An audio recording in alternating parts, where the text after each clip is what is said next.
Bienvenidos a tu canal audio-libros-en-español. Una mente sin límites. Audiolibro completo en español. Nos ayudarías mucho dejando tu like y suscribiéndote, gracias. Empezamos con el audiolibro. Una mente sin límites, audiolibro completo en español. Escrito por Tacón Sojo, narrado por Gerardo Medina. Introducción. Tacón Sojo 1573-1645.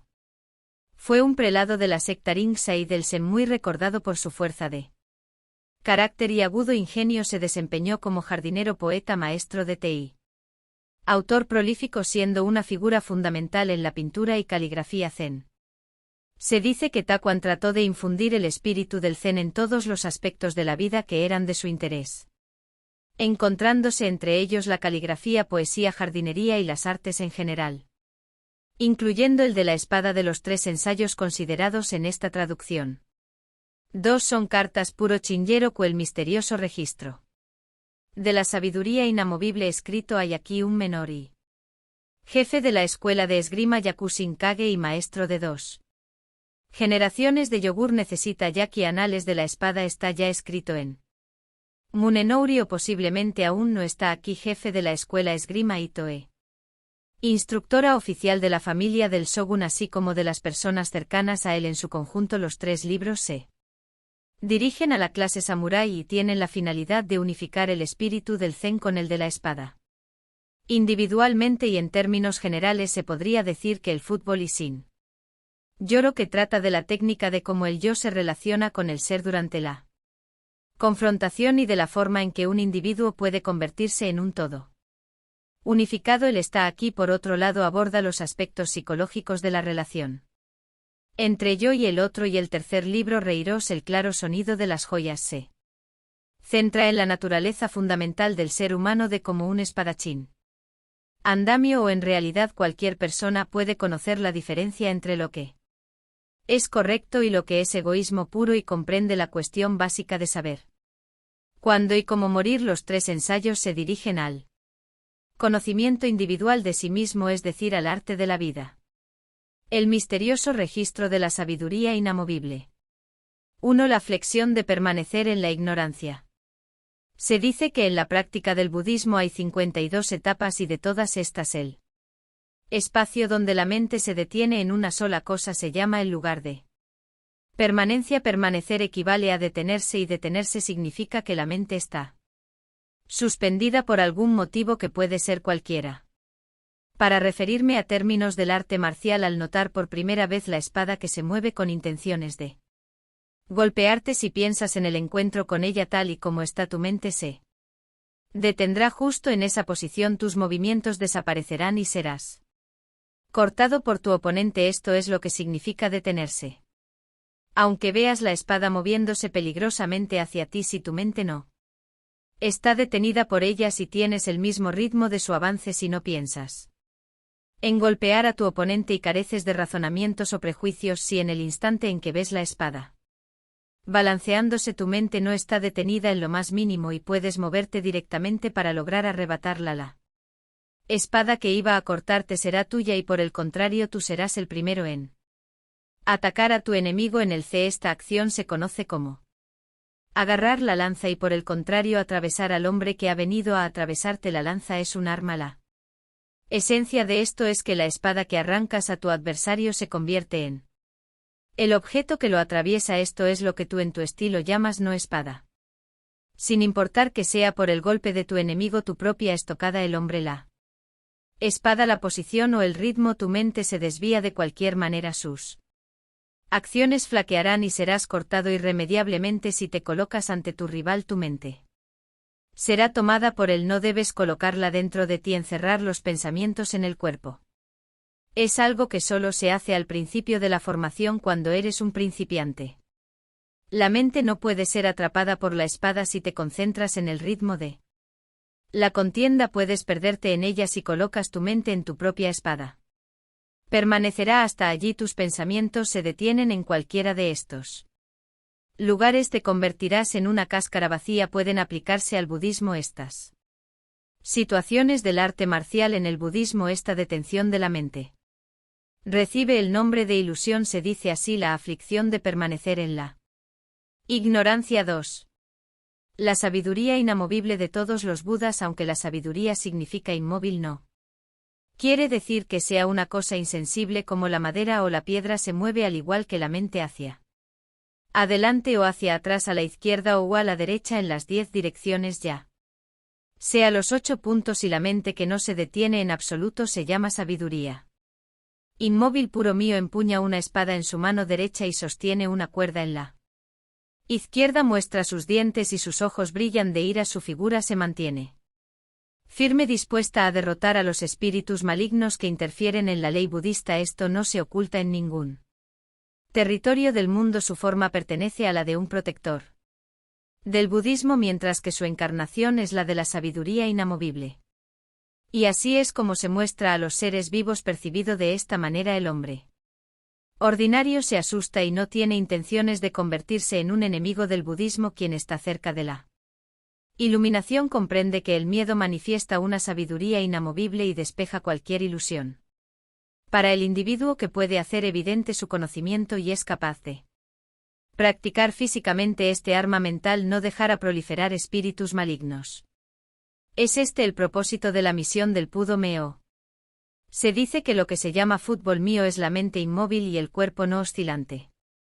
Inconmovible significa no estar detenido por nada. Se llama inamovilidad a la acción de mirar algo y no paralizar la mente. Esto se debe a que cuando los pensamientos se detienen en una cosa se producen varios movimientos, ya que nuestro interior está repleto de prejuicios. Cuando los movimientos cesan, la mente que estaba detenida empieza a desplazarse, pero no lo hace en absoluto. Si 10 hombres vienen hacia ti con espadas cortantes y logras defenderte sin detener la mente en cada acción, pasando el siguiente enemigo sin problemas, no te hará falta una acción adecuada para todos.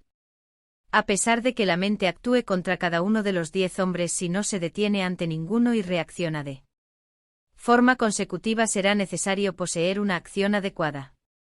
Pero por el contrario, si la mente se detiene ante cada hombre, a pesar de que logres evitar su espada golpeadora, cuando venga el siguiente la acción correcta habrá desaparecido. Considerando que Canon tiene 1000 brazos en su cuerpo, si la mente se detiene en la extremidad que sostiene un arco, los otros 999 miembros serán inútiles.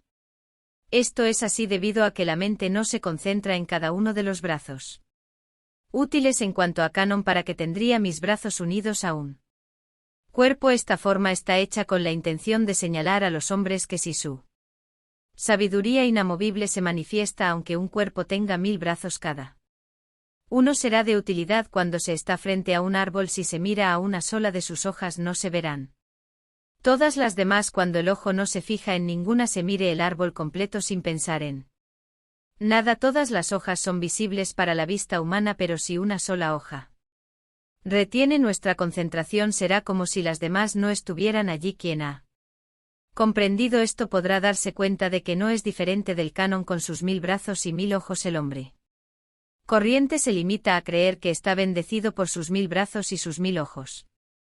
El hombre de sabiduría, a medias preguntándose cómo alguien puede tener 1000 ojos, lo califica de mentira y se entrega la calumnia. Pero si ahora uno entiende un poco mejor, era una creencia respetuosa basada en el principio y no necesitará la simple fe del hombre común ni la calumnia del otro, y comprenderá que el budismo, con esta única cosa, manifiesta bien su principio. Todas las religiones proceden de esta manera.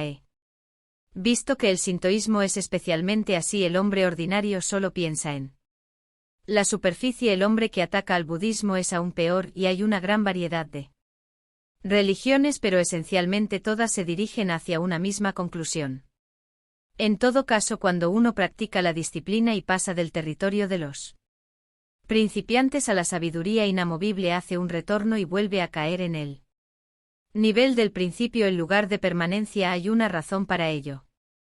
De nuevo podemos hablar con referencia al arte marcial. El principiante no sabe nada ni de la postura de su cuerpo ni de la colocación de la espada, y su mente no se detiene en ningún lugar dentro de él. Si un hombre golpea, simplemente responde al ataque sin pensar, mientras estudia varias cosas y se le enseñan las diversas formas de adoptar una postura La manera de agarrar su espada y donde poner su mente, su concentración se detiene en muchos lugares. Ahora si quiere golpear a un oponente se siente extraordinariamente incómodo más tarde a medida que pasan los días y el tiempo se acumula. De acuerdo con su práctica de las posturas de su cuerpo ni las formas de agarrar la espada pesan en su cabeza. Su mente simplemente se vuelve como el principio cuando no sabía nada y aún no se le había enseñado alguna cosa en absoluto. En esto se ve el sentido de que el principio es el mismo que el final, como cuando se cuenta de 1 a 10 y el primer y el último número se vuelven adyacentes en el campo musical. Por ejemplo, cuando el tono inicial más bajo se pasa el tono final más alto, el más bajo y el más alto se vuelven contiguos. Decimos que lo más alto y lo más bajo llegan a parecerse. El budismo, cuando se llega a sus profundidades, se asemeja al hombre que no sabe nada del Buda ni de las leyes budistas. No tiene ni adornos ni nada que pueda llamar la atención de los hombres. La ignorancia y las aflicciones del principio, el lugar de permanencia y la sabiduría inamovibles que vienen después se convierten en uno. La función de intelecto desaparece y se termina en un estado de no mente, sin pensamiento. Si se llega al punto más profundo, los brazos, las piernas y el cuerpo recuerdan lo que hay que hacer, pero la mente no participa en este acto. El sacerdote budista Bukoku escribió: aunque no hace guardia mentalmente en los pequeños campos de montaña, el espantapájaros no es en vano. Todo es así. Para elaborar un espantapájaros que esté en los campos de la montaña se modela una figura humana y se coloca en las manos un arco y una flecha. Los pájaros y bestias al verlo huyen sin importar que esta figura no tenga mente. Si los ciervos se asustan y escapan, no ha sido creada en vano, ya que cumple su función. Este es un ejemplo del comportamiento de las personas que han alcanzado las profundidades de cualquier camino. Mientras que las manos, los pies y el cuerpo se mueven, la mente no se detiene en ningún lugar y no se sabe dónde está. Manteniéndose en un estado de no pensamiento, no mente, uno ha llegado al nivel de espantapájaros de los campos de la montaña del hombre común que no ha encontrado su camino. Podemos decir que desde el principio no ha tenido sabiduría y ésta nunca surgirá sin importar las circunstancias. La sabiduría más elevada de todas, que se encuentra en el lugar más remoto, no saldrá en absoluto. Por último, el sabelotodo de medio pelo deja que su sabiduría salga de su casa y esto es ridículo. El decoro de los sacerdotes de hoy en día puede ser considerado de esta manera: es una cuestión de vergüenza. Existe la formación en principio y en técnica. La formación en principio es, como ya he explicado anteriormente, cuando llegas no se percibe nada. Es como si hubieras descartado toda concentración. He hablado sobre esto minutos anteriores.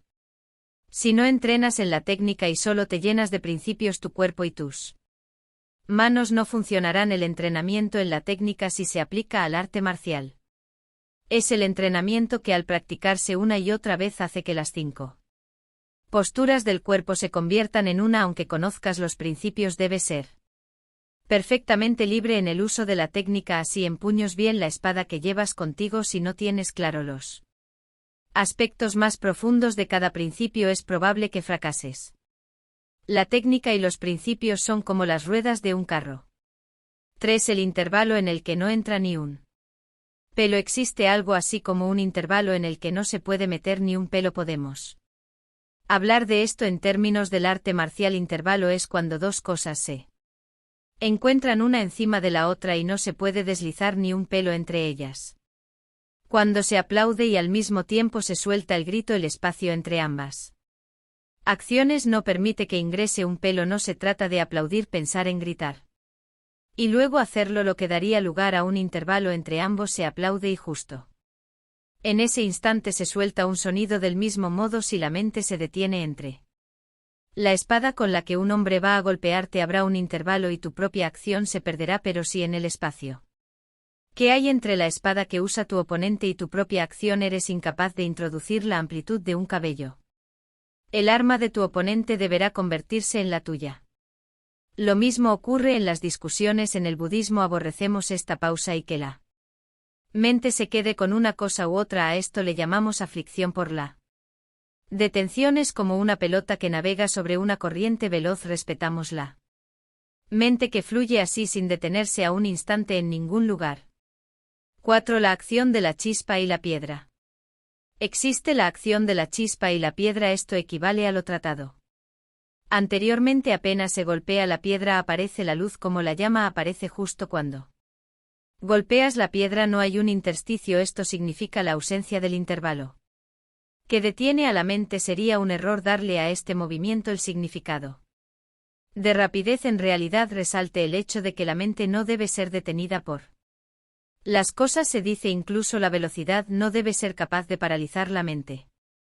Cuando ésta se detenga será captada por el adversario. Por otro lado, si la mente contempla ser rápida y entra en acción con celeridad será capturada por su propia contemplación. Entre los poemas de Chayo se encuentra el siguiente. Se oye hablar de ti únicamente como un hombre que aborrece el mundo. Solo puedo esperar tu mente no se detenga por este alojamiento transitorio. Atribuye este poema a la cortesana de Gucci si se toma la última parte de este verso. Solo puedo esperar que tu mente no se detenga puede considerarse como la esencia misma de las artes marciales. Es primordial que la mente no se detenga en el Zen. Si se pregunta qué es el Buda se debe levantar el puño cerrado. Si se pregunta cuál es el significado último de la ley budista antes de que las palabras mueran uno debe responder una sola rama del ciruelo en flor. El ciprés del jardín. No se trata de seleccionar una respuesta buena o mala, respetamos la mente que no se detiene ya. Que ésta no lo hará ni por el color ni por el olor, aunque la forma de esta mente inmóvil sea venerada como un dios, respetada como un Buda y llamada la mente del ser o el significado último. Si uno piensa las cosas y después habla, aunque pronuncia palabras doradas y versos misteriosos, será simplemente la aflicción del lugar de permanencia. No se puede decir que la acción de la piedra y la chispa tienen la velocidad de un rayo. Se conoce como sabiduría inamovible. Cuando alguien es llamado e inmediatamente responde sí. Dudar sobre el porqué y para qué de la petición es la aflicción del lugar de permanencia. La flexión del lugar de permanencia y el hombre común están relacionados con la mente que se detiene o es movida por algo y enviada a la confusión. Ser llamado, responder sin intervalo es la sabiduría de todos los Budas. El Buda y todos los seres sensibles no son dos. Una mente así se llama Dios o Buda, aunque existen muchas vías como la de los dioses de la poesía o de Confucio. Todas comparten la claridad de una mente única. Al explicar el significado de la mente con palabras decimos cosas como todas las personas poseen esta mente o los acontecimientos buenos y malos de la mañana y de la noche son de acuerdo con el karma. El hecho de que uno abandone su casa o lleve su país a la ruina es un reflejo de su carácter, porque tanto el bien como el mal dependen de la mente de uno. Si la gente ha de saber cómo es esta mente, solo se confundirá con ella si no hay una persona verdaderamente iluminada que se lo muestre. En este mundo seguramente hay personas que no conocen la mente, pero también queda claro que hay quienes sí la entienden, por muy raro que parezca. Aunque ocasionalmente hay personas que logran entenderla, no suele ocurrir que actúen en consecuencia. Entonces, aunque expliquen bien la mente, es poco probable que la comprendan profundamente. Se puede explicar el agua, pero sin mojarse la boca uno puede exponer completamente la naturaleza del fuego, pero los labios no se calentarán.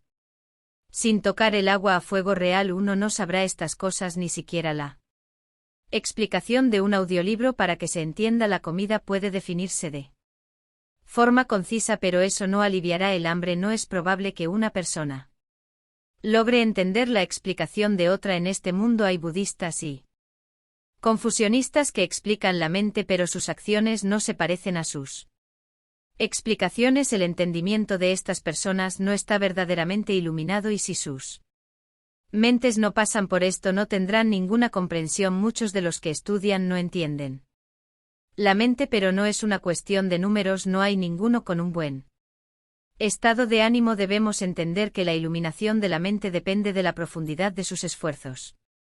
5. ¿Dónde se pone la mente? Nosotros decimos lo siguiente: si uno coloca su mente en la acción del cuerpo del enemigo, ésta será tomada por los movimientos del oponente. Si su mente se detiene en la espada de su contrincante, será tomada por esa Misma arma si pone los pensamientos en la intención de golpear lo que tiene su oponente, su mente será tomada por estas malas intenciones si se concentra en su propia espada esta.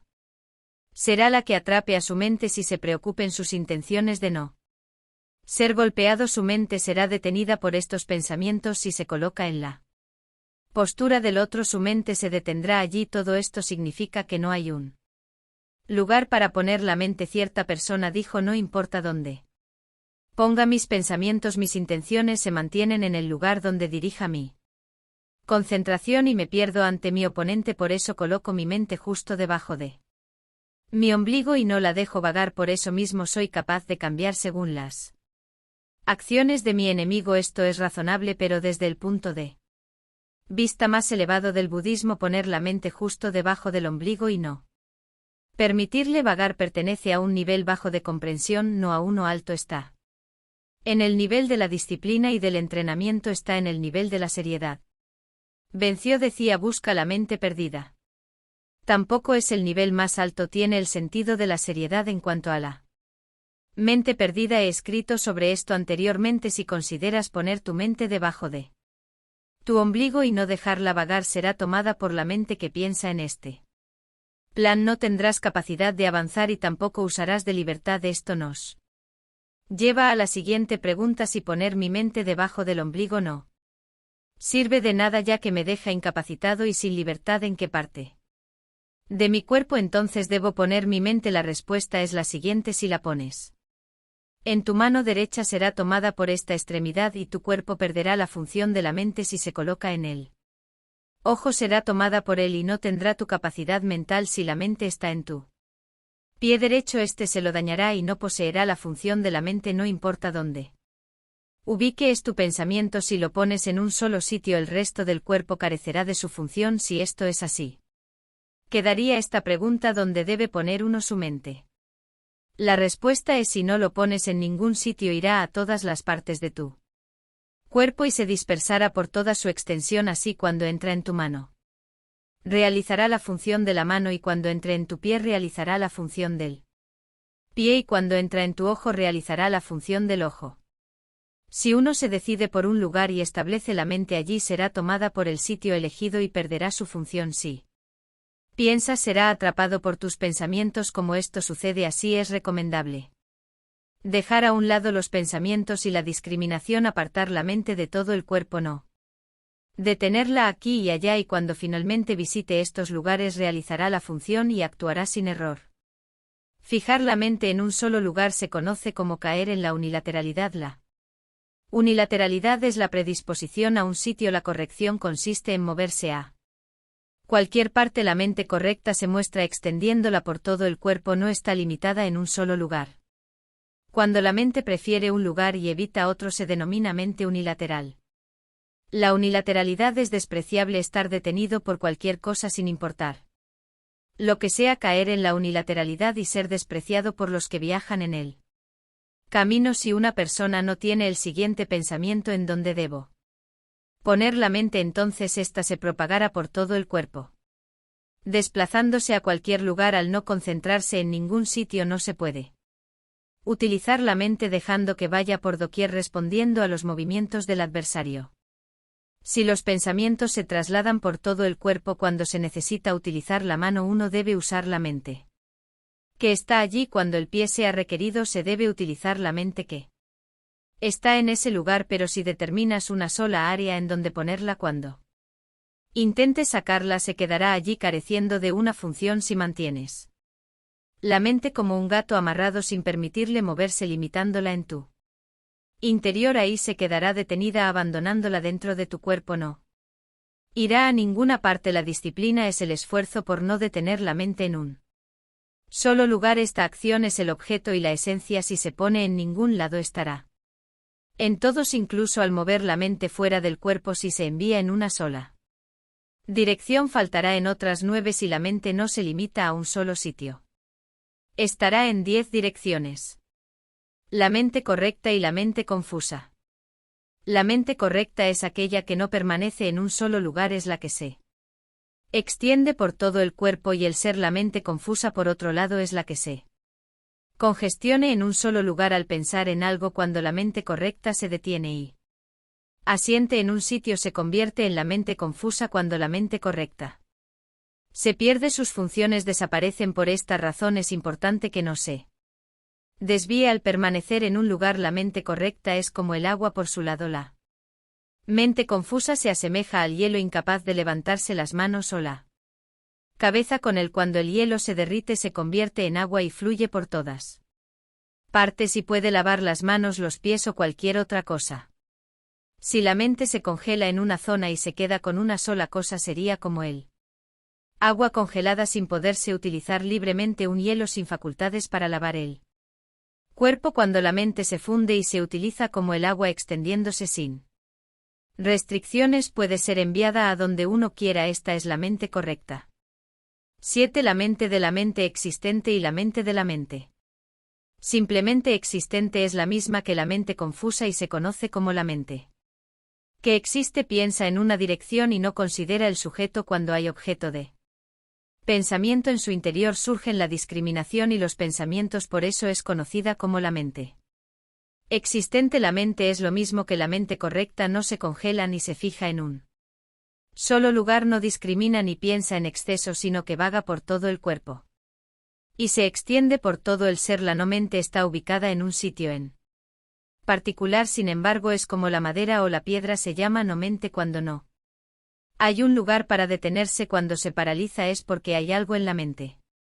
Si no hay nada en los pensamientos, recibe el nombre de no mente. También se le conoce como no mente sin pensamientos. Cuando la no mente ha sido bien desarrollada, no se frena en una cosa ni le falta ninguna, es como el agua que se desborda y existe en sí misma. Aparece apropiadamente cuando se enfrenta a un momento de necesidad. La mente que se fija y se detiene en un lugar no funciona libremente. Del mismo modo, las ruedas de un carro giran porque están rígidas en su sitio. Si se apegarán a un solo lugar, los girar, y a la mente también es algo que no funciona así, se concentra en una sola situación. Si hay algún pensamiento dentro de la mente, aunque escuchen las palabras de otra persona, no podrás escucharla. En realidad esto no se da porque tu mente se ha detenido con tus propios pensamientos. Si tu concentración se dirige en la dirección de estos pensamientos, aunque escuches no escucharás y aunque mires no verás. Esto sucede porque tienes algo en tu mente. Lo que hay es el pensamiento. Si eres capaz de eliminar esta cosa que está ahí, tu mente se convertirá en no mente y funcionará cuando sea necesario, utilizando la forma adecuada, y la mente que piensa en remover lo que está dentro de ella estará ocupada en esta tarea. Si uno decide no pensar en ello, podrá deshacerse de estos pensamientos y conseguir la mente. Al abordar la mente de esta manera, posteriormente se llegará a esta condición sin problemas. Si uno trata de conseguirlo de repente, nunca lo conseguirá. Un viejo poema dice: pensar no voy a pensar. Esto es algo que está en los pensamientos de uno. Simplemente no pienses sobre no pensar en absoluto. 8. Tira la calabaza al agua. Empuja hacia abajo y girada.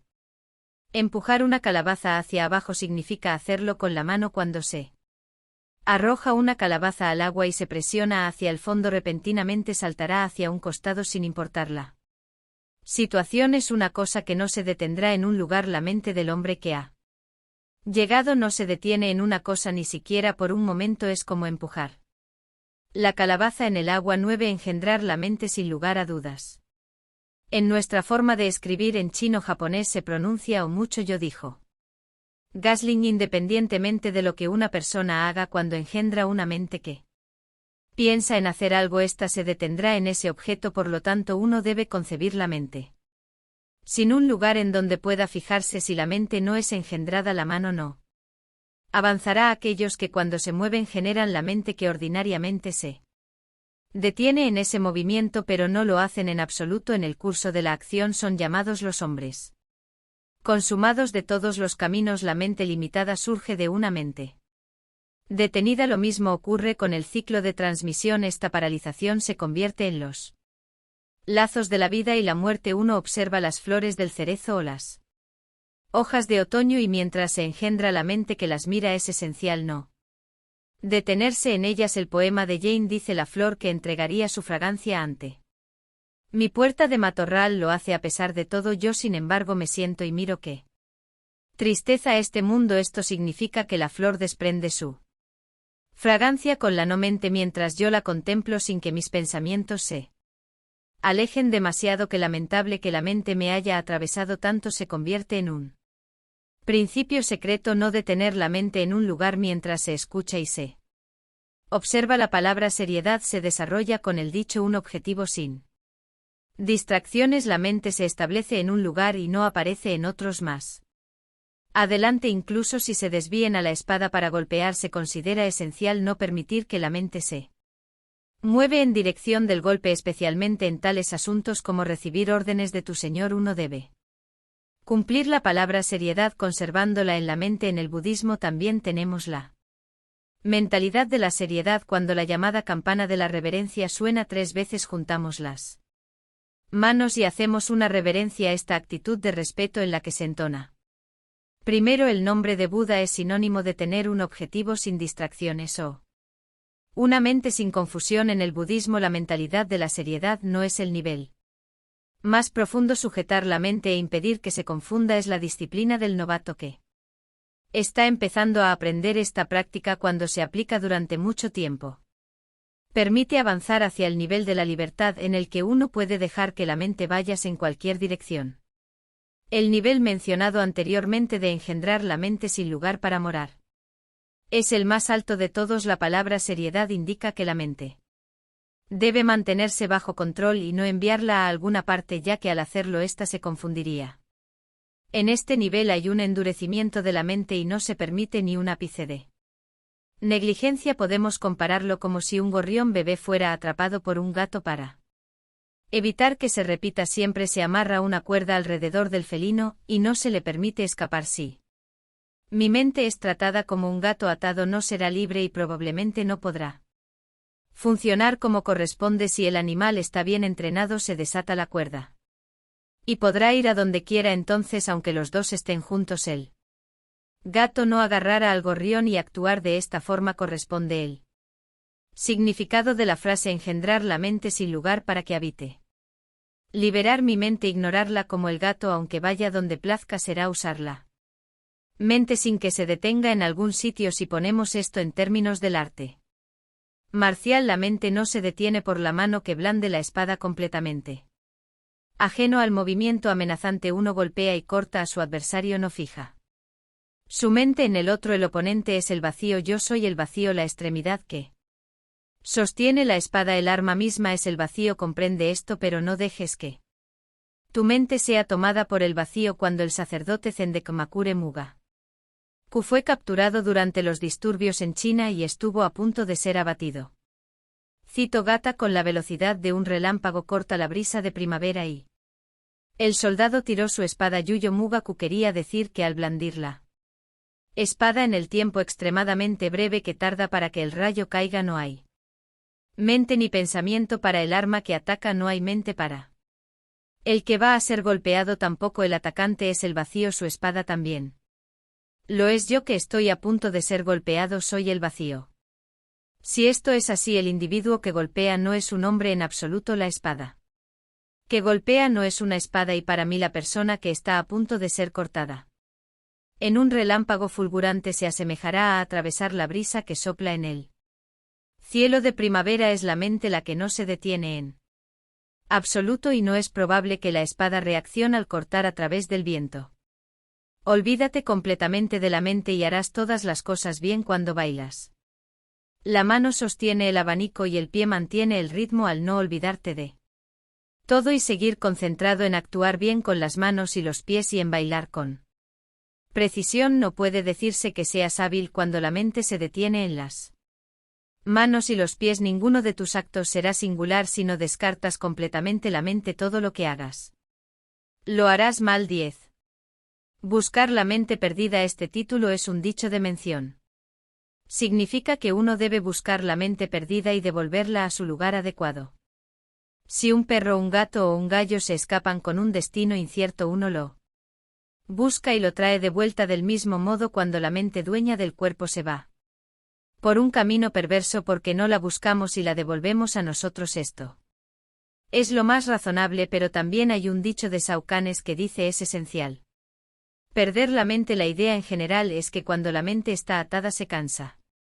Y como el gato es incapaz de funcionar como debería si la mente no se detiene. Con las cosas no se manchará y podrá utilizarse bien, deja que se vaya por donde quiera. Dado que la mente se ensucia y se detiene, se nos advierte que no nos dejemos que esto ocurra y se nos motiva a buscarla y devolverla a nosotros mismos. Esta es la primera etapa del entrenamiento. Debemos ser como la flor de loto que no se mancha con el barro del que surge, aunque el hado exista. No debemos afligirnos por ello. Uno hace que su mente sea como el cristal bien pulido que no se mancha, aunque se mete en la tierra, la deja ir a donde quiera él. Efecto de presionar a la mente es quitarle su libertad, ponerla bajo control. Es algo que se hace solo al principio. Si uno permanece así durante toda la vida, al final nunca alcanzará el nivel más alto, de hecho no se elevará por encima del más bajo. Cuando uno se entrena es bueno recordar el dicho de mención busca la mente perdida. Sin embargo, lo último está en la frase de Shoukan-si.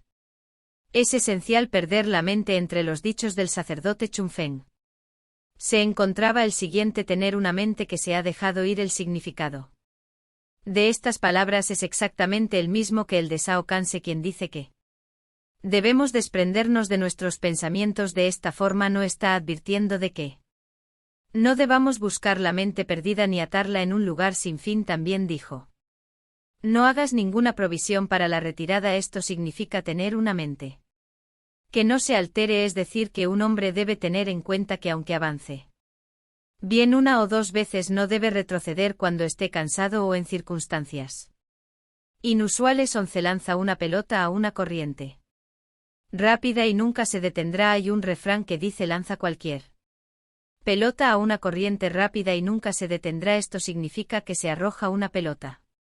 El agua que fluye rápidamente está flotará por las olas y jamás se detendrá. 12. Romper el límite entre el antes y el después. Hay un dicho que dice cortar el borde entre el antes y el después, es decir, no hacerse de la mente que está en los momentos previos, permitiendo que los rastros del presente permanezcan.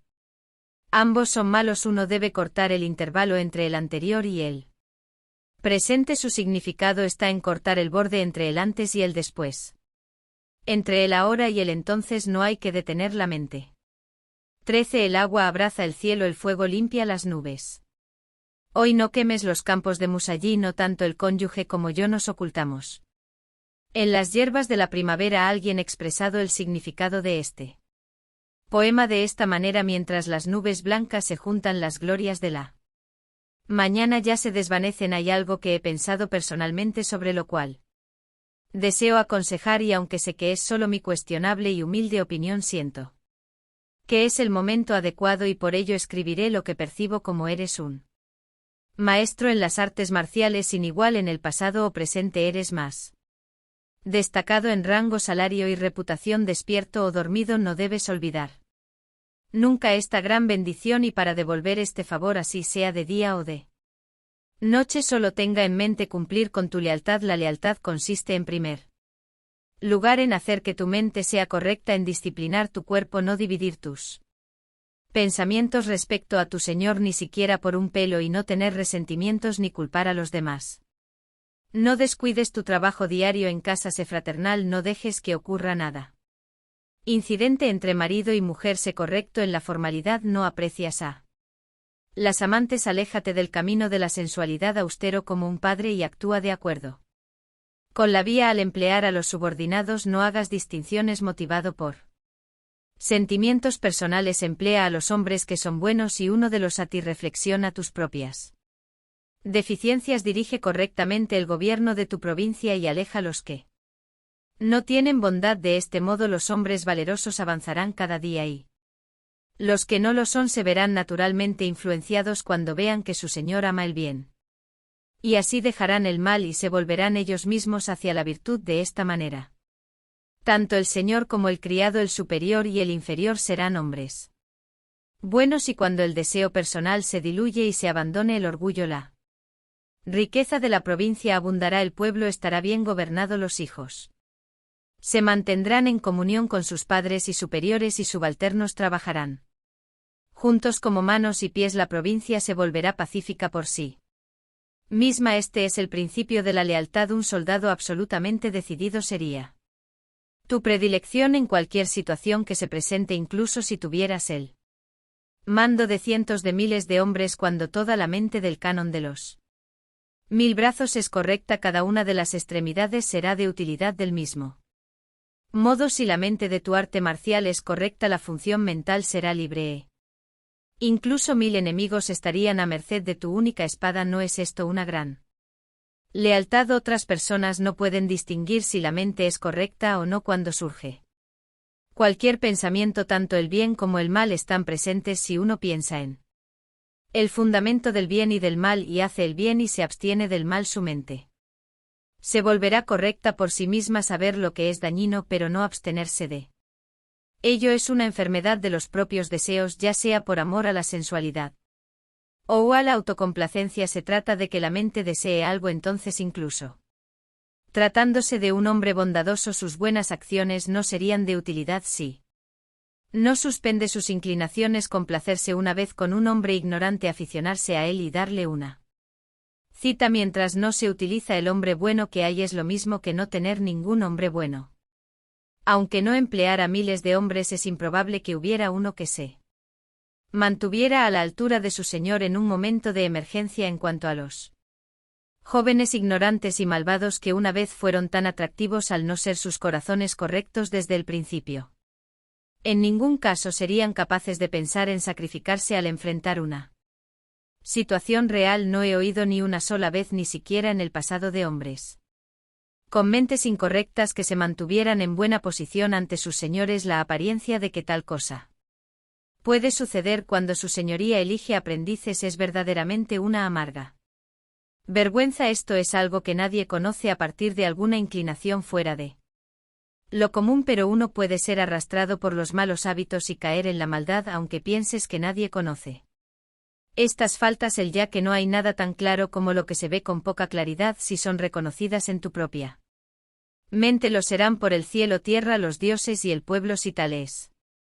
el caso, no está verdaderamente en peligro la protección de la provincia. Deberías reconocer esto como una gran deslealtad. Por ejemplo, por mucho que tú mismo prefieras lealtad a tu señor, si la gente de tu grupo no está en armonía y la población del valle de Yaqui te da la espalda, todo lo que hagas será un fracaso. Se dice que en todas las cosas, si quieres saber los puntos buenos y malos de un hombre, debes conocer a los criados y subalternos que ama y emplea y los amigos con los que se relaciona íntimamente. Si el señor no es correcto, ninguno de sus sirvientes y amigos lo será. Si es así, será despreciado por todos y las provincias vecinas lo repudiarán, pero si el señor y sus criados son buenos, serán muy bien considerados por todos. Se dice también que un buen hombre es considerado como una joya por la provincia. Deberías experimentar esto personalmente. Cuando estés en un lugar donde la gente te reconozca, si evitas la injusticia de distancia, harás de la gente sin carácter y amarás a los sabios. El gobierno provincial será más correcto y tú serás el mejor de todos los leales. En lo que respecta al comportamiento deshonrable e hijo, es inconsecuente atacar las malas acciones de un niño si el propio padre es quien nombra incorrecto. Si primero corriges tu conducta y luego expresas sus opiniones, no solo él se corregirá naturalmente, sino que su hermano menor, el maestro Enaisen, aprenderá de su conducta y se volverá virtuoso. Así padre e hijo se transformarán en hombres buenos. Este sería un resultado feliz. Se dice que uno acepta a los hombres o los expulsa de acuerdo a su rectitud mental. En este momento, como eres un criado favorecido, es absolutamente impensable que se reciban sobornos a manos llenas los señores de la provincia o que se olvide la rectitud de la mente a causa de la avaricia. Creo sinceramente que es una enfermedad que disfrutes del rambo, te sientas orgulloso de tu propia habilidad en el no y te involucres en los señores de la provincia siendo gala de esta habilidad. No deberías reflexionar una y otra vez sobre el hecho que el emperador se recita como Sarga CV y que los daimyo principales primeros en cortesía son los que más a menudo se presentan ante él. Shogun en la canción dice es la propia mente que lleva a la mente por el mal. Camino de la mente no seas descerebrado. 14. El claro sonido de las joyas. No existe nada más querido que la vida sin importar que un hombre sea rico o pobre. Si no vive una larga vida no cumplirá su verdadero propósito incluso. Si uno tuviera que invertir miles de riquezas y objetos de valor para hacerlo, la vida es algo que debe comprarse. Dice que la vida es de poca importancia comparada con la rectitud de la mente y si en realidad lo que más se valora es esta firmeza, nada es más valioso que la vida sin embargo, en el momento en que debemos desprendernos de esta apreciada existencia y apoyarnos en la rectitud de la mente, no hay nada más valorado que esta integridad. Mirando atentamente el mundo podemos ver que hay muchas personas que no la asumen con suficiente seriedad, pero ¿supone usted que una persona entre 1000 moriría por una mente correcta? Parece que entre la clase humilde de los siervos, al contrario de lo que cabría esperar, hay muchos que sí lo harían. Sin embargo, sería difícil que las personas que se consideran sabias realizarán lo mismo. Me decía estas cosas a medias mientras pensaba un largo día de primavera, cuando un hombre se acercó y dijo algo así: aunque la riqueza reemplace verdaderamente nuestros corazones, tener vida es la mayor fortuna de todas. Por eso, a la hora de la verdad, un hombre tirará sus bienes para mantener su vida intacta, pero cuando piensas que un hombre no dudaría en desprenderse de la vida que tanto valora por el bien de la rectitud de mente, el valor de la rectitud mental es mayor que la vida misma, el deseo, la vida y la rectitud de espíritu. Entre estos tres, ¿no es este el último lo que más valora el hombre? En ese momento respondía a algo parecido a esto: el deseo, la vida y la rectitud de espíritu. Se dice que la rectitud espiritual naturalmente es la más valorada entre estas tres, pero decir que todos los hombres sin excepción la valoran más dentro de ese grupo es un error. No hay ningún hombre que simplemente valore el deseo y la vida, pero que mantenga la rectitud de espíritus en sus pensamientos. Entonces otro hombre dijo: la riqueza es una joya de la vida. Si la existencia, la forma, es inútil, por lo que solo la vida es valiosa. Sin embargo, se dice que hay muchos que tiran sus días a la ligera por la rectitud de la mente. Pregunté: ¿hay alguien capaz de entregar su vida fácilmente para obtener el bien de la rectitud mental? Él respondió: hay muchas personas en este mundo que no soportan ser insultadas y que rápidamente, junto con sus enemigos del momento, malgastan su vida en una pelea. Esto es tener la rectitud de mente por delante, y tomar la vida a la ligera es morir por la rectitud mental más que por la riqueza o la vida. Apenas puede conocerse el número de quienes fueron abatidos en la batalla. Todos eran soldados que murieron por la rectitud de mente. Teniendo en cuenta esto, puede decirse que todos los hombres valoran la rectitud mental por encima del deseo y la vida. Yo dije: morir por culpa del enfado al ser insultado por alguien se parece a la rectitud de mente, pero no lo es en absoluto. Esto es olvidarse de uno mismo en la ira del momento. No es rectitud en lo más mínimo. Su nombre correcto es ira, y nada más antes de que una persona sea insultado ya se ha alejado de la rectitud mental y por esta razón sufre el insulto. Si la rectitud de mente es correcta, cuando se asocia con otros no será insultado por ellos. Al ser insultado, uno debe darse cuenta de que ha perdido su propia rectitud mental antes de la ofensa. La rectitud mental es un estado de extrema importancia. Su sustancia no es otra que el principio celestial que le otorga vida a las cosas. Cuando el cuerpo humano lo adquiere se le llama naturaleza. Sus otros nombres son virtud, camino, corazón, propiedad y propiedad. Aunque el nombre cambie según la situación y aunque su función sea diferente, sustancialmente es una sola cosa. Cuando se escribe como corazón humano y la situación implica una relación natural, su función es la benevolencia. Cuando se escribe como rectitud mental y la situación implica la posición social y la integridad, su función es no cometer errores en la claridad del juicio. Incluso al morir, si uno no ha dado con el principio, no tiene rectitud de mente. Aunque algunos piensan que si una persona acaba de morir tenía esta cualidad, se considera que la rectitud en la sustancia desprovista de perversidad además constituye el núcleo de la mente humana al utilizar la firmeza de este núcleo mental como una cuerda de guía. Todo lo que se produzca mostrará rectitud. Despreciar este núcleo y morir por deseo No es una muerte digna de la mente recta en cuanto a las personas que mueren por la rectitud de espíritu. Puede haber realmente una entre mil que lo haga a este respecto desde el momento en que uno ha entrado al servicio de un daño, la ropa que lleva a la espalda, la espada que carga, su calzado, su palanquín, su caballo y todo su material, todos sin excepción se deben al favor de su señor, la familia, la esposa, los hijos y sus propios criados, todos ellos y sus relaciones reciben la protección del amo. Teniendo estos favores bien grabados, un hombre se enfrentará a los enemigos de su señor en el campo de batalla y entregará su única vida, esto es morir por la rectitud de mente. Esto no es por el honor del propio hombre, tampoco para obtener fama, salario y un feudo. La sinceridad del núcleo de la mente consiste únicamente en recibir un favor y devolverlo. Hay una persona entre mil que moriría así. Si hubiera una persona entre todas esas, entonces habría 100 entre 100.000 y para cualquier eventualidad habría 100.000 nombres disponibles. En realidad sería difícil encontrar a 100 personas de buena voluntad, independientemente de la época. Siempre que el país está desordenado podía haber de 5 a 7.000 cadáveres después de una batalla. Entre ellos había hombres que se enfrentaban al enemigo y se hacían de una reputación. Otros fueron abatidos por el enemigo sin que nadie se diera cuenta. Parece que todos estos guerreros murieron por su rectitud, pero muchos de ellos no lo hicieron. Muchos murieron por su nombre y su beneficio. El primer pensamiento es hacer algo por la fama. El segundo es pensar en establecer un nombre y más tarde en recibir tierras y ascender en el mundo. Hay personas que logran hazañas notables, atraen la fama y sobresalen. Otros mueren en combate. Hay entre los samuráis más viejos quienes se aseguran un nombre en la próxima batalla para ya en su vejez dejárselo a sus descendientes, o si no mueren tratarían de dejar tanto el nombre como el patrimonio. Todos ellos se toman la vida con ligereza, preocupados por el nombre y el beneficio. La suya es una muerte de sangre caliente nacida del deseo. No se trata de una mentalidad correcta.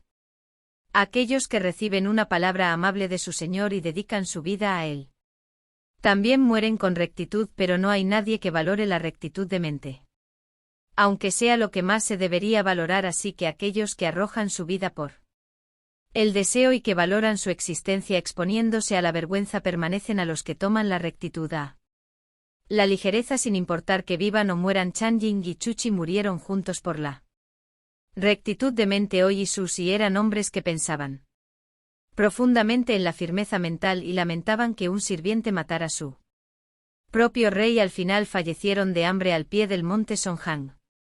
Al buscar hombres como ellos descubrimos que no había muchos, ni siquiera en la antigüedad. Más aún en el mundo sin camino de hoy es probable que no haya ninguno que, valorando la rectitud de mente, deseche fácilmente el deseo como la vida. Por lo general las personas malgastan su vida por el deseo o la mantienen y se cubren de vergüenza. Ninguno sabe un poco sobre la rectitud mental. Todos los hombres aparentan conocer la rectitud, pero no piensan verdaderamente en ella. A causa de esta locura, cuando un hombre recibe algún disgusto es incapaz de soportarlo y escupe palabras abusivas. El objeto de estas injurias es mortificar y hacer desperdiciar una vida en represalias. Este tipo de hombre no solo carece de rectitud mental, sino que está repleto de deseo y pensar que puedo realizar una acción desagradable contra un hombre y evitar su ofensa verbal no es más que una manifestación de deseo. Ese tipo de pasión que se da cuando un hombre da a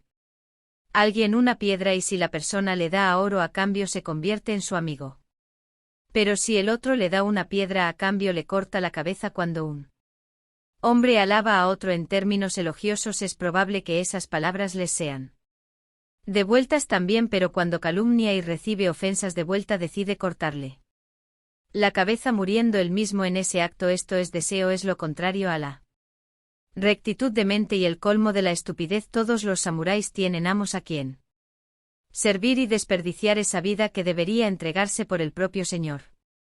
En una discusión es desconocer la diferencia entre el bien y el mal. Es sobre todo no conocer el significado de la rectitud de mente. Lo que se llama deseo no es simplemente apegarse a la riqueza o pensar únicamente en los caprichos de la plata y el oro. Cuando el Ojo de los colores. Esto es deseo cuando el oído escucha los sonidos. Esto es deseo cuando la nariz huele fragancias. Esto es deseo cuando un solo pensamiento germina. Esto también es deseo y nuestro cuerpo ha sido fortalecido y producido por el deseo y está en la naturaleza de las cosas que todos los hombres tengan un claro sentido de él, aunque existe una naturaleza desprovista de deseo que está confinada dentro del cuerpo, siempre está oculta por la sangre caliente y su virtud es difícil de sembrar. Esta naturaleza no se protege fácilmente debido a que reacciona a las 10.000 cosas del mundo externo. Es atraído por los 6 deseos y se sumerge bajo ellos. Este cuerpo está compuesto por los 5 skandhas: forma, sentimiento, concepción, volición y conciencia. La forma es el cuerpo carnal, el sentimiento es la percepción del cuerpo carnal del bien y el mal, de lo correcto e incorrecto, de la pena y la alegría, del dolor y el placer. Concepción significa predilecciones.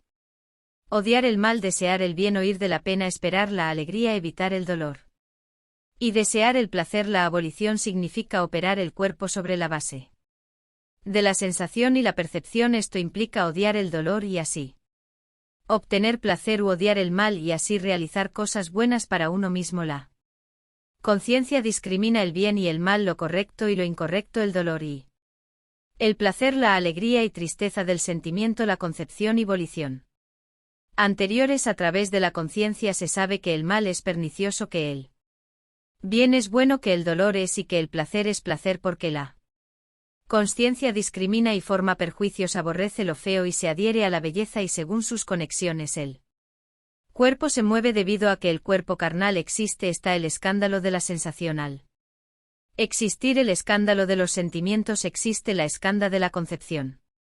Porque existe la escanda de la concepción que hace que actúe el escándalo de la abolición. Debido a que el escándalo de la abolición despliega sus actos, el escándalo de la conciencia existe y gracias a este escándalo, el de la conciencia, discriminamos entre el bien y el mal, lo correcto y lo incorrecto, y lo feo y lo bello. Surgen pensamientos relativos a la aceptación y el rechazo, y tal como surge en estos pensamientos nace del cuerpo carnal. Esto es como el sol o la luna que se reflejan en los charcos de agua. El Buda explicaba que la manifestación de la forma en respuesta a la materia del mundo es como la luna en medio del agua. La forma, el sentimiento, la concepción, la abolición y la conciencia que regresa de vuelta a la forma si se condensan una y otra vez. El enlace de los 5 es skandhas según el flujo de los 2 eslabones de la cadena de la existencia. Habiendo recibido el cuerpo, comienza con un solo pensamiento de nuestra conciencia. La conciencia es, por lo tanto, deseo. Este da lugar al cuerpo de los 5 skandhas como todo el organismo.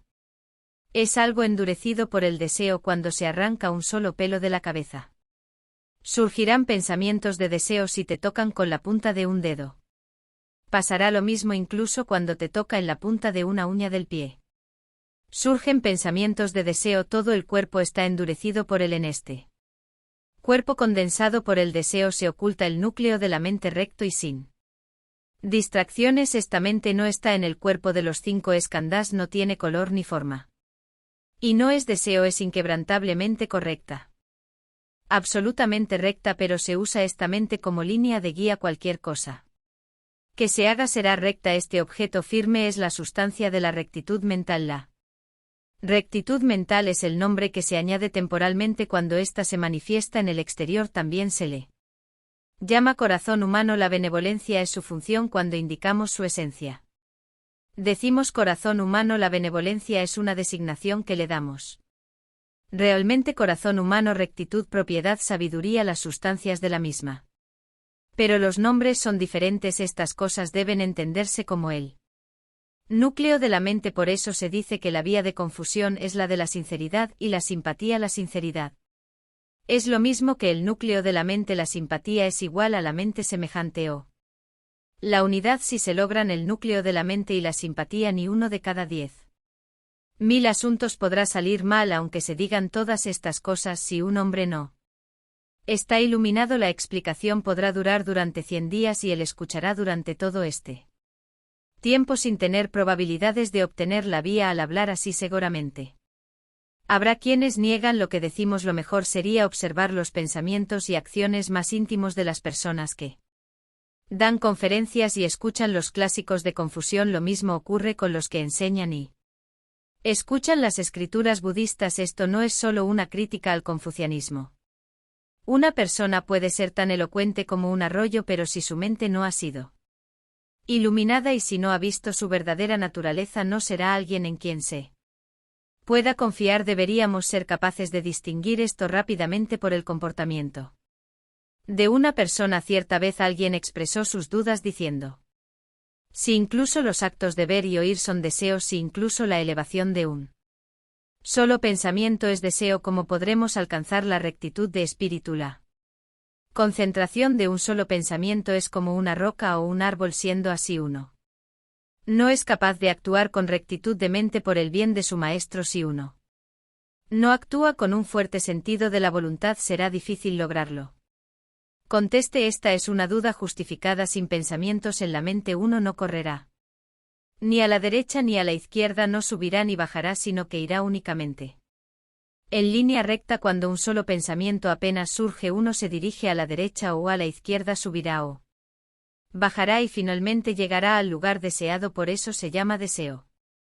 Y la virtud de lo indudablemente correcto está oculta. Si este deseo no se pone en acción, no es probable que uno alcance el bien o el mal. Incluso si uno tiene la mente de rescatar a un hombre que ha caído en un abismo, si no posee manos no podrá hacerlo de nuevo. Si un hombre tiene la mente para empujar a alguien a un abismo, si no tiene manos tampoco podrá hacerlo. De este modo, sea el éxito o el fracaso, en cuanto hay manos que los provocan, la naturaleza de las cosas se aparta. Uno se apropia de la fuerza del deseo mientras tiene éxito o fracasa, y cuando considera que la mente correcta y firme de su línea de guía y por lo mismo actúa de acuerdo a ella, el éxito y el fracaso siguen siendo cuestiones de fuerza. Pero si uno no se desvía de esta línea recta, no puede llamarse deseo. Es rectitud de espíritu. La rectitud mental no es otra cosa que la virtud. Considera el núcleo de la mente como un vehículo con la fuerza de voluntad que se lleva en el empujarlo a un lugar donde pueda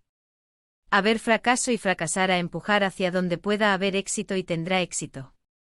Pero tanto si hay éxito como si hay fracaso, si uno confía en la rectitud de este vehículo del núcleo de la mente, alcanzará la rectitud mental en cualquier situación. Nunca se logrará nada separándose del deseo y siendo como una roca o un árbol. No apartarse del deseo, sino realizar una rectitud de espíritu. Sin él, esta es la verdadera vía entre los dioses. Los hay famosos y desconocidos. Sumiyoshi está Matsashchi mexicano e Ira no son los más célebres. Cuando hablamos de los dioses en forma general, nos referimos a aquellos cuyos nombres desconocemos. Al referirnos a adorar y venerar a los dioses, no hacemos distinciones entre Sumiyoshi de Matsashchi Mejirano y Kitano.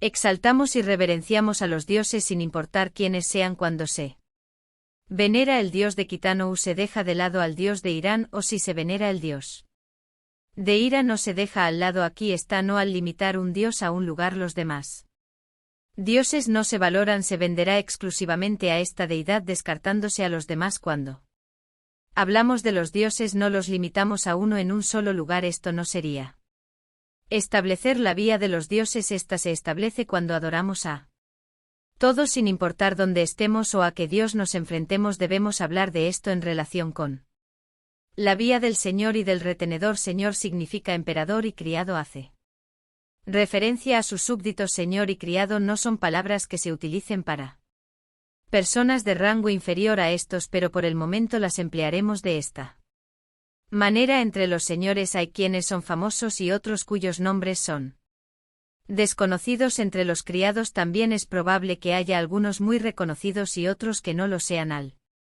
hablar de un señor famoso, un hombre dirá algo como: nuestro señor es Matsui de Wa, o mi señor es Yamamoto Tojime. Al hablar de superiores desconocidos se dice simplemente el señor sin mencionar su nombre. A un súbdito la vía del señor debe establecerse si simplemente piensa en términos del señor, y para el superior si solo piensa en el súbdito la vía del súbdito deberá instaurarse. Hace tiempo se decía que un criado sabio no sirve a Dos señores. Esto quiere decir que se pensaba que un súbdito nunca tendría dos amos. Como el mundo está en decadencia ahora, los criados se emplean bajo distintos señores y al final se reconocen en la imagen de asistentes vagabundos mientras proclaman sus propios méritos. Así son los tiempos actuales. Un señor diciendo que no está satisfecho con uno u otro hombre lo expulsará de su casa y lo avergonzará. Esto también pone en desorden el camino del señor y del súbdito, del amo y del siervo. Aunque un siervo atiende en distintas familias, debe recordar que solo tiene un señor. Esto significa que el señor será aún no desconocido, ya que si es así se establecerá la vía del señor incluso si sirve en una familia tras otra. Debe pensar en ese señor como el señor y en este amo como el amo. De este modo pensará en el señor con gran devoción y aunque la familia puede cambiar su mente, no lo hará así el señor. Será el único de principio a fin. Si un hombre piensa mi señor es Matsui de Hua, pero en realidad es un patán mientras está recibiendo un salario o una tierra y viviendo en este mundo, su mente no pensará totalmente en el señor. Cuando vuelva a emplearse a las órdenes del dios Yamamoto Tojime, la misma mente le acompañará. Así, sin importar a dónde se dirija, nunca entenderá el significado de la palabra señor y probablemente no prosperará. Es mejor no preguntar quién puede ser el superior, sino simplemente dirigir sus pensamientos hacia el señor y considerar la rectitud mental para con él sin necesidad de mencionar su nombre. Si se hace esto sirviendo a este señor con el pensamiento de no pisar nunca delante de él, ni siquiera deshonrar su sombra durante todo el tiempo que se reciba su apoyo, ya sea un mes, un año o incluso 10 años, aunque se sirve en muchos lugares, el superior solo será uno. El señor no debe entrometerse en el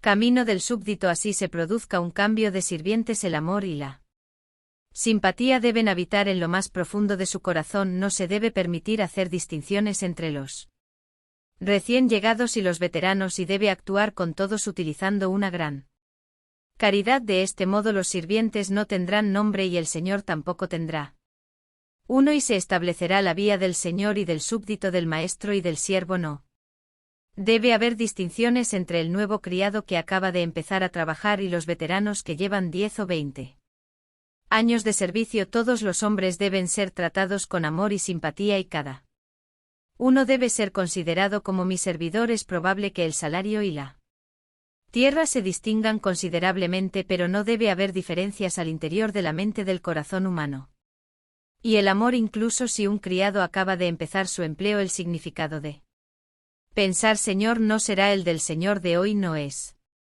este el camino del señor y del súbdito. Lipo dijo: el cielo y la tierra son la posada del caminante de las 10.000 cosas. El tiempo fugaz es el viajero de 100 generaciones. Esta vida flotante es como un sueño. ¿Cuánto durará nuestra felicidad? Los antiguos encendían lámparas y se divertían por la noche. Verdaderamente había una razón para ello. Al hablar de cosas no se refiere solo a aquellas sin sensibilidad. Se dice incluso que el hombre es una cosa. El espacio entre el cielo y la tierra es el hospedaje para el viaje de ida y de vuelta de los hombres y las cosas. Al final no hay nada permanente. El paso del tiempo es como el interminable andar del viajero y el paso gradual de la primavera, el verano, el otoño y el invierno no ha cambiado durante 100 generaciones. El cuerpo es como un sueño. Cuando lo vemos y despertamos no queda ni rastro. ¿Cuánto tiempo queda para la búsqueda? No en vano los antiguos pensaban de la noche al día, encendiendo las lámparas y divirtiéndose durante las horas de oscuridad. En este punto se puede caer en un error. Deben existir normas para la diversión y si las hay, el entretenimiento no soportará ningún mal. La persona sin normas se volverá loca. Sí. El que se divierte no cae en el error, no irá más allá de estos límites. Lo que entendemos por normas son márgenes fijos en general con respecto a todas las cosas, como las articulaciones del bambú. La diversión en su mayor parte debe tener una frontera. No es bueno ir más allá de esta. La nobleza de la corte tienen sus propias diversiones. La clase samurái tiene las suyas y los sacerdotes también. Cada uno debe gozar de su propio entretenimiento. Podría decirse que participar en diversiones impropias es cerrar sus normas para la nobleza de la Corte está la poesía china y japonesa y los instrumentos de viento y cuerda con. Ellos pasarán de la noche al día y no debería haber nada malo. Es razonable que la clase samurái y los sacerdotes también tengan sus propias diversiones. Estrictamente hablando, para los sacerdotes no debería haber diversiones, sin embargo se dice que en público no puede entrar ni una aguja, pero en privado pasan tanto el caballo como el carro. Esto significa que simpatizando con la mente del hombre y reconociendo que el mundo ha cambiado, deberíamos permitirles tener también sus propias diversiones. Mientras que se reúnan solos en la noche, se les debería permitir componer poesía china y japonesa. Incluso los versos enlazados pueden ser correctos. Por otro lado, no está de más que inclinen sus corazones hacia la luna y los cerezos en flor y, acompañados por de 14 o 15 años, vayan a un lugar donde se pueda ver la luna abajo de las flores con una buena jarra de sake en la mano, compartiendo algunas copas entre ellos. Tener una pequeña piedra de tinta y papel para escribir no sería en absoluto de mal gusto, pero ni siquiera estas sencillas diversiones se consideran correctas para un sacerdote con espíritu religioso. Con más razón los otros entretenimientos no refinados están descartados. No sería de extrañar que tanto la nobleza como los samuráis, al darse cuenta de que este mundo flotante no es más que un sueño, enciendan las lámparas y se entretengan durante toda la noche. Hay quienes dicen todo es un sueño, lo único que hay que hacer es jugar. Estas personas agitan sus mentes más allá del límite, se hundan en el placer y llegan a los extremos del lujo. Aunque citan las palabras de los hombres antiguos, están tan alejados de sus pensamientos como la nieve lo está del hollín. Cuando y pensión y conoció a Oto Kokuchi, el fundador del Kokokuchi en el pueblo de Ayuda en la provincia de Aki, le dijo: he compuesto un poema Kokokushi. Replicó: oigámoslo. Son, y recitó: cuando cantó tanto Buda como el yo dejan de existir, solo existe la voz que dice amo a mi debutsu. Kokushi dijo: algo está mal en las últimas líneas, ¿no crees? Channing se recluyó entonces en tu mano y meditó durante 21 días. Cuando volvió a pasar por Yora, dijo: así es como lo he escrito. Cuando canto tanto Buda como el yo dejan de existir, me da gusto. Kokushi asintió con entusiasmo y exclamó: ya está, ahí lo tienes. Esto fue escrito en las notas de Kokakubos, o deberíamos revisarlo una y otra vez. Hablaré ahora de las 10 cualidades esenciales. Estas son forma, naturaleza, encarnación, poder, función, causa latente, causa externa, efecto latente, efecto manifiesto. En separa habilidad total de una y otra. Los 10 mundos son los del infierno: el hambre, la animalidad, la ira, la humanidad, el cielo y la enseñanza. Realización Bodhisattva y budeidad. Las 10 cualidades esenciales son así en general, desde los mundos del infierno, del hambre, de la animalidad, de la ira, de la humanidad y del cielo, hasta los mundos del aprendizaje, de la realización, de la bodhisattva y de la budeidad. Todos poseen las 10 cualidades esenciales. Por regla general, una cosa que nace no puede carecer de forma, por lo que se habla de la cualidad esencial de la forma, aunque ésta puede cambiar multitudinariamente. Como forma es la misma, cuando cambia lo hace incluso el sonido de su canto. Del ruiseñor entona el canto del ruiseñor, el cuco canta el suyo respectivamente. ¿Acaso cada uno de ellos, para expresar su propia forma, cambia hasta el canto que entona? Ciertamente los cucos de las montañas y los ruiseñores del valle recitan sus propias canciones, pero pueden entender que cambia el sonido si la forma lo hace. El canto tiene la facultad de refinar su contexto y el contexto de las palabras. Es algo que combinamos con la rectitud de la mente, así llegan a conocerse. Si algo tiene forma, también tendrá una naturaleza, aunque la naturaleza de Buda sea siempre la misma, la forma se acomoda a lo que la reciba y por tanto cambia. Todos los seres sensibles tienen la naturaleza de Buda, por lo que incluso si me pierdo en el infierno, los mundos del hambre y la animalidad son inmutables en.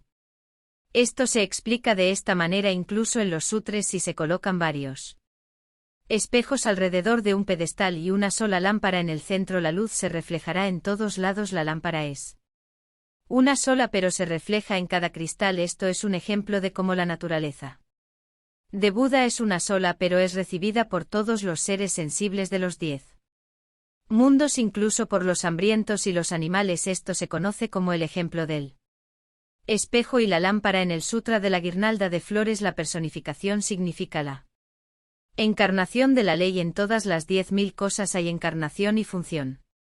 La forma nace en la encarnación, luego después de haber dado vuelta completa. Desaparece la personificación en sí misma, nunca se agota. Digamos que la nieve y el hielo son la función y que el agua es la encarnación. Cuando el agua se endurece se convierte en hielo, pero después vuelve a fundirse y se convierte en el líquido original. Consideremos que el agua es una personificación. Este es un ejemplo de la manifestación de la encarnación. Cuando las 10.000 formas nacen de la encarnación de la ley y luego muere, el hombre ordinario es incapaz de ver más allá de la forma, no puede ver la corporeidad. Cuando algo se produce, dice que se ha manifestado desde la perspectiva de la iluminación. Decimos que se ha manifestado cuando ha vuelto a la corporeidad y ya no puede percibirse.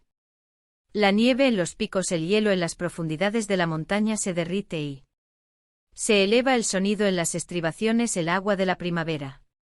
Esto se ha escrito acerca de la encarnación. Si una cosa posee forma, naturaleza y encarnación, también debe tener poder. El poder es la fuerza necesaria para poder funcionar eficazmente, es lo que está detrás de la realización de todos los fenómenos. Lo que produce el efecto de todas las cosas es el poder, la constancia del eterno pino verde en medio de hojas exuberantes en la montaña de verano es especialmente conocida en las canciones. Esto sucede porque no cambia de color ni con las heladas ni lluvias de finales de otoño, permanece constante incluso durante la temporada más fría del año, y por eso se canta acerca de él considerándolo como la cualidad esencial del poder. Porque existe el poder, la función otorga rendimiento a todas las cosas. Si uno continúa esforzándose aprendiendo un carácter chino hoy y otra mañana, debería ser capaz de lograr todo.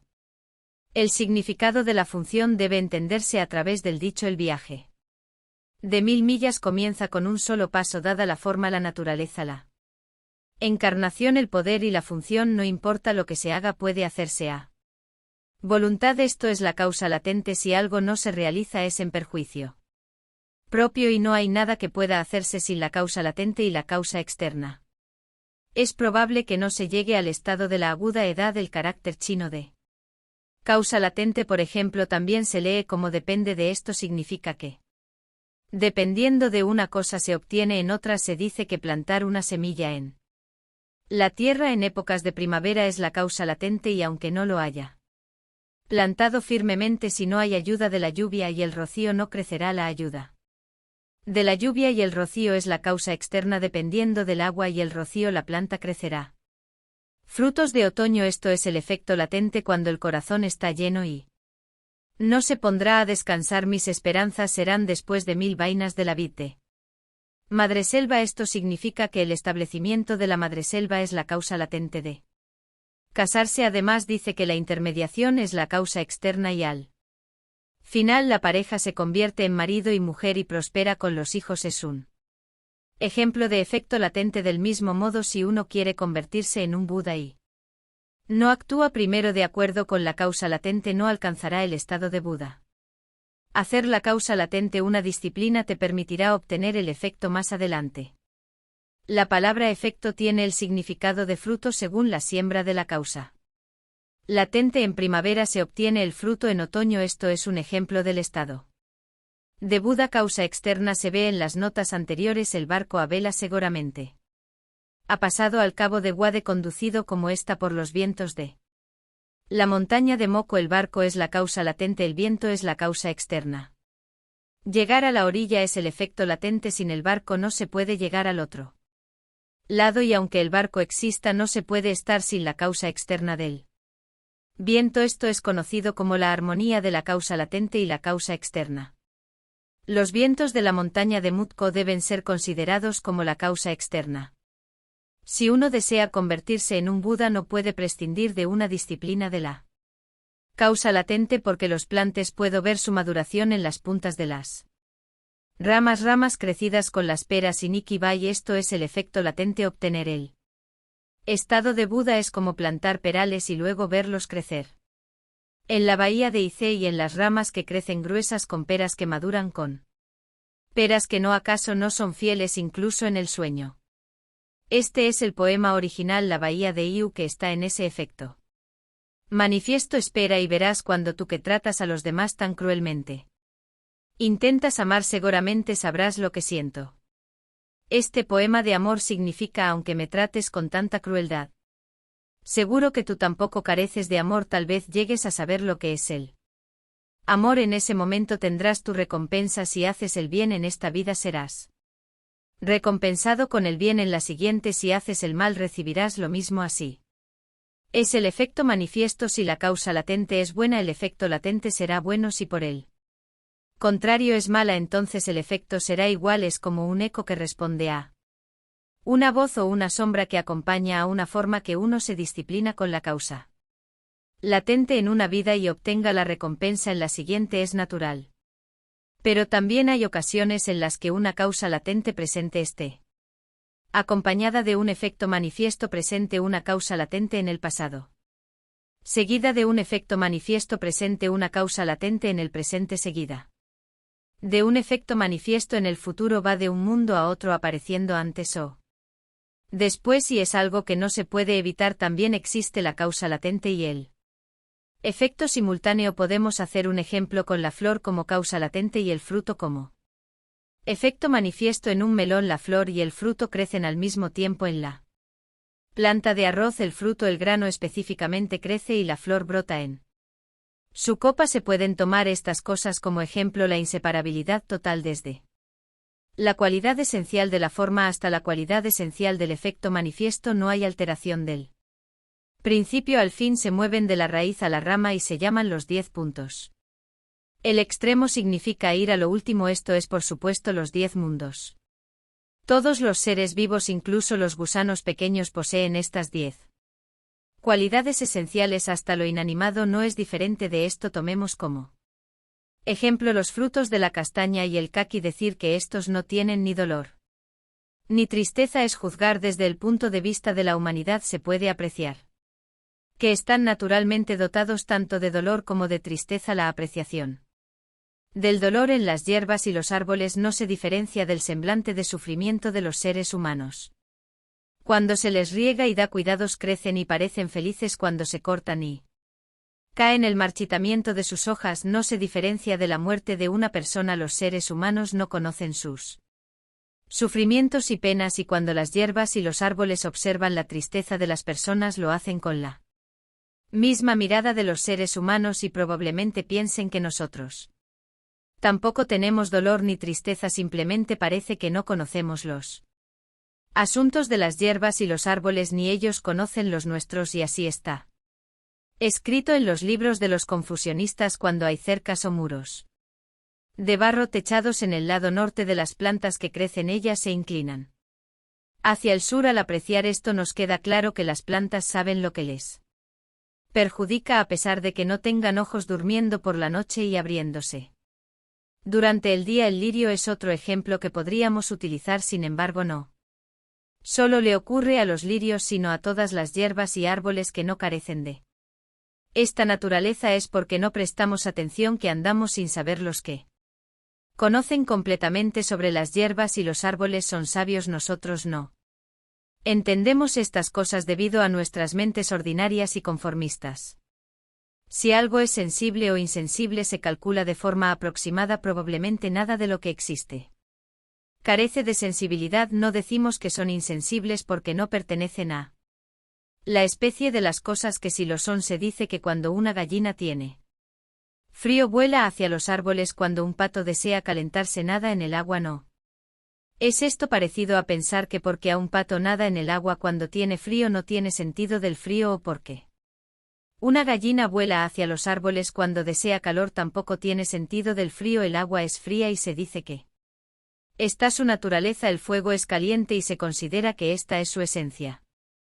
Desde el punto de vista del fuego, el agua no tiene naturaleza. Desde el punto de vista del agua, el fuego carece de naturaleza, aunque se pueda pensar así de hecho ambos tienen su propia naturaleza. No podemos decir que algo no la tenga así. Observamos al fenómeno de cerca, no se puede pensar que lo que esté entre el cielo y la tierra sea realmente diferente. Si vemos diferencias es debido a la estrechez de nuestra visión. Esto es como si el monte Fuji estuviera oculto por un árbol espeso con muchas ramas y hojas y yo no pudiese verlo.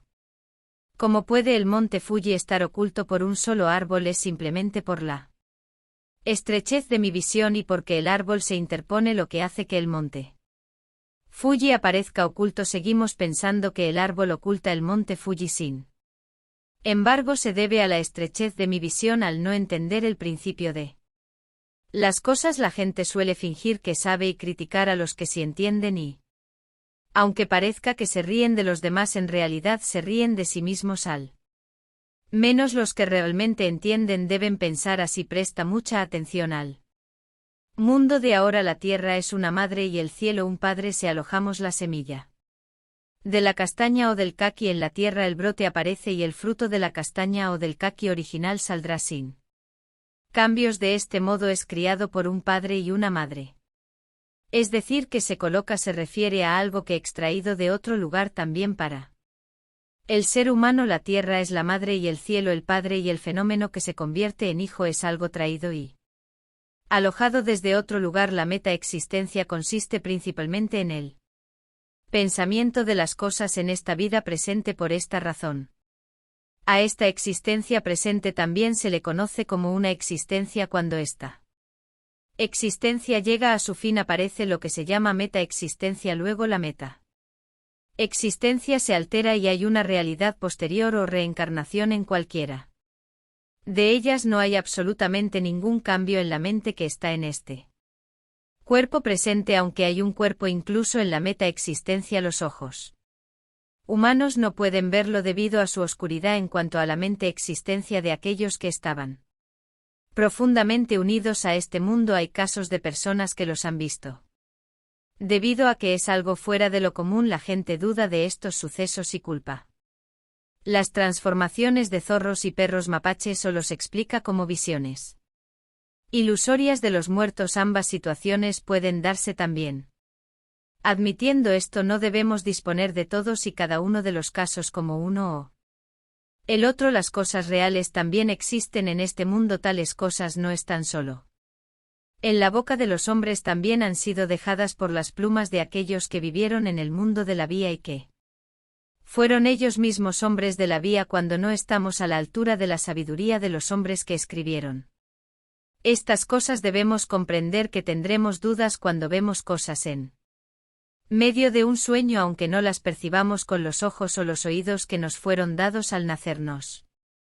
Encontramos claramente con personas, decimos cosas, oímos, apreciamos colores incluso tenemos relaciones sexuales. Luchamos con aquello que nos preocupa a diario y justo cuando creemos que vamos a alcanzar nuestros deseos nos despertamos. Es el despertar cuando nos damos cuenta de que era un sueño. Mientras dormimos nunca pensamos esto es un sueño o esto no es real. Al dormir el cuerpo sigue vivo y atado y no puede ir a los lugares que le gustaría, pero con la fuerza de sus propios pensamientos es capaz de ver estos sitios atrayéndolos hacia uno mismo. Cuando uno muere de verdad y abandona su propio cuerpo, va a donde le plazca como un gato liberado de una cuerda, aunque los propios pensamientos son los mismos que los de un sueño. Ahora es como si pudiera ir libremente a donde desee en medio de una profunda oscuridad o cuando las puertas y ventanas están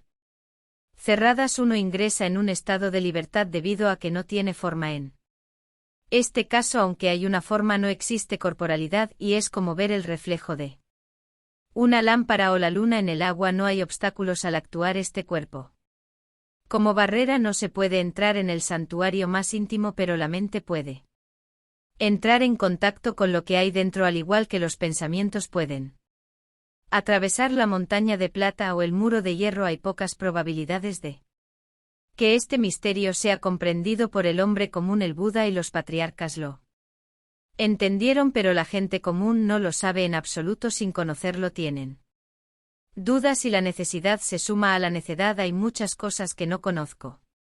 Y por eso simplemente digo que no existen. Digamos que de 100 cosas conozco 6 o 7 cuando me hablan de las que quedan. Si digo que no existen, entonces 90 cosas han desaparecido, pero si reconozco 15 o algo por ahí, entre las que no existían han surgido 5 o 6 más.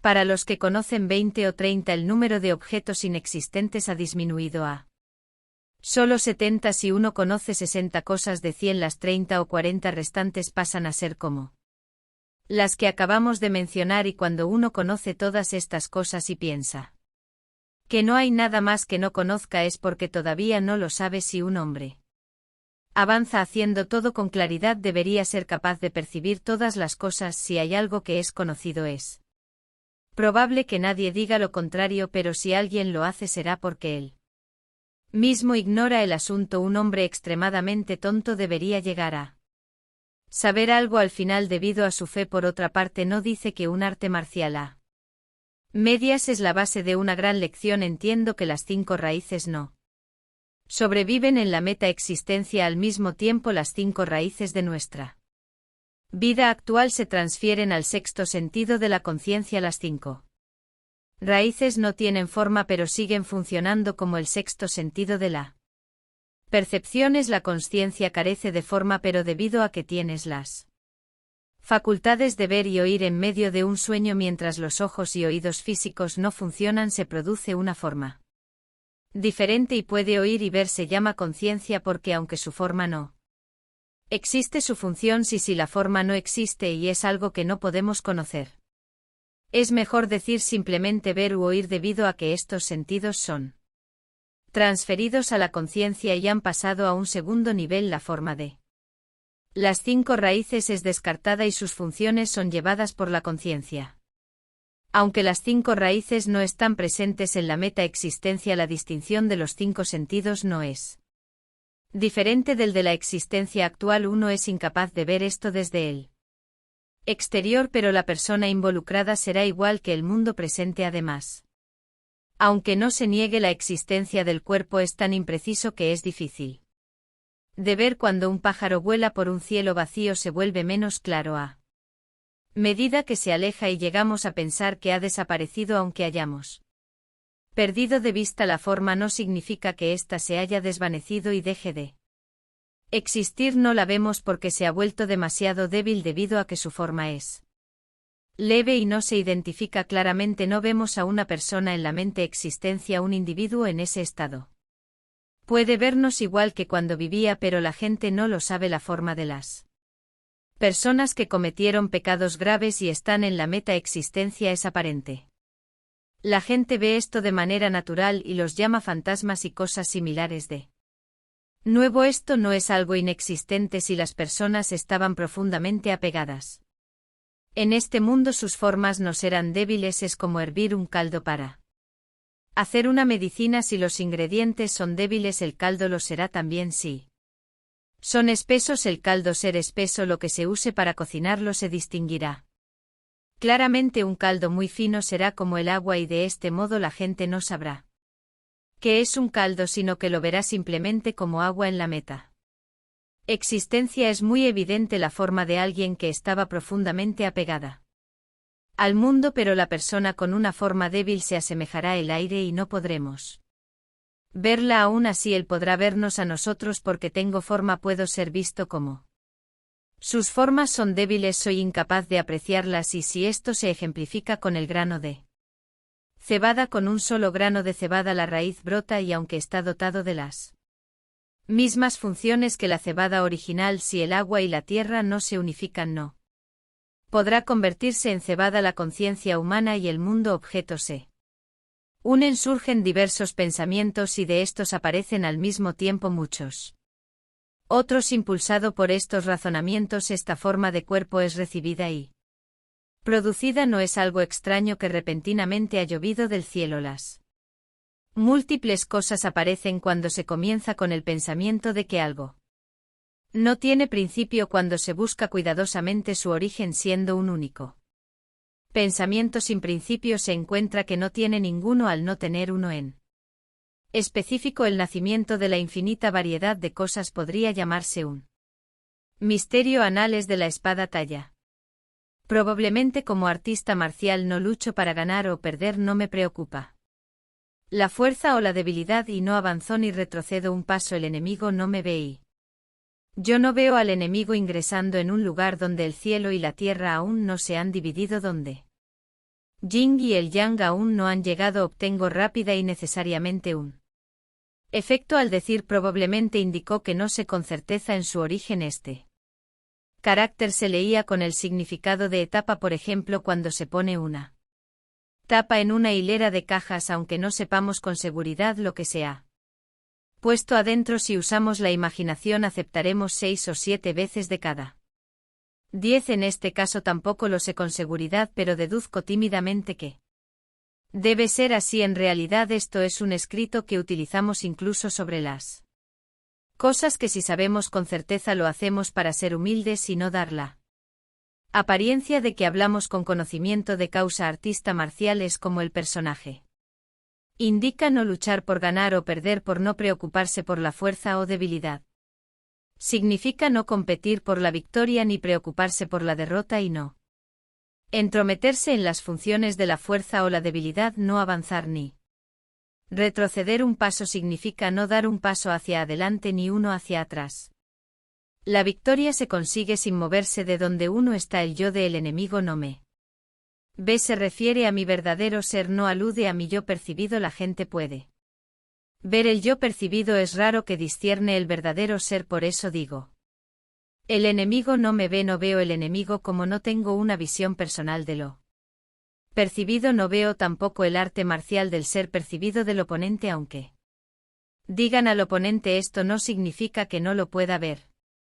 Justo ante mis propios ojos es una cosa singular ser capaz de ver lo que uno sin percibir el otro. Pues bien, el verdadero ser es el que existía antes de la división del cielo y la tierra y antes de que nacieran el padre y la madre. Este ser es el que está en mi interior, en el de los pájaros y las bestias, de las hierbas y los árboles y de todos los fenómenos. Es exactamente lo que se llama la naturaleza de Buda. Este ser no tiene forma ni figura, no tiene nacimiento ni muerte, no es un yo que pueda ser visto con la ayuda de tu visión física actual. Solo el hombre que ha recibido la iluminación es capaz de apreciarlo. Se dice que quien lo ve ha observado su propia naturaleza y se ha convertido en un Buda. Hace mucho tiempo el honrado por el mundo se adentró en las montañas nevadas. Y tras pasar 6 años de sufrimiento se iluminó. Esta fue la iluminación del verdadero ser. El hombre ordinario no tiene la fortaleza de la fe y no conoce la persistencia de 3 o 5 años, pero los que estudian la vida son absolutamente diligentes. Durante 10, 20 y hasta 24 horas al día reúnen una gran fuerza de fe. Hablan con los que tienen sabiduría y hacen caso omiso de la adversidad y el sufrimiento. Como un padre que ha perdido un hijo, no se aparta ni un ápice de su resolución establecida. Piensan profundamente haciéndose preguntas una y otra vez. Al final llegan al lugar donde incluso la doctrina budista y la ley budista se desvanecen y son capaces de ver naturalmente esto.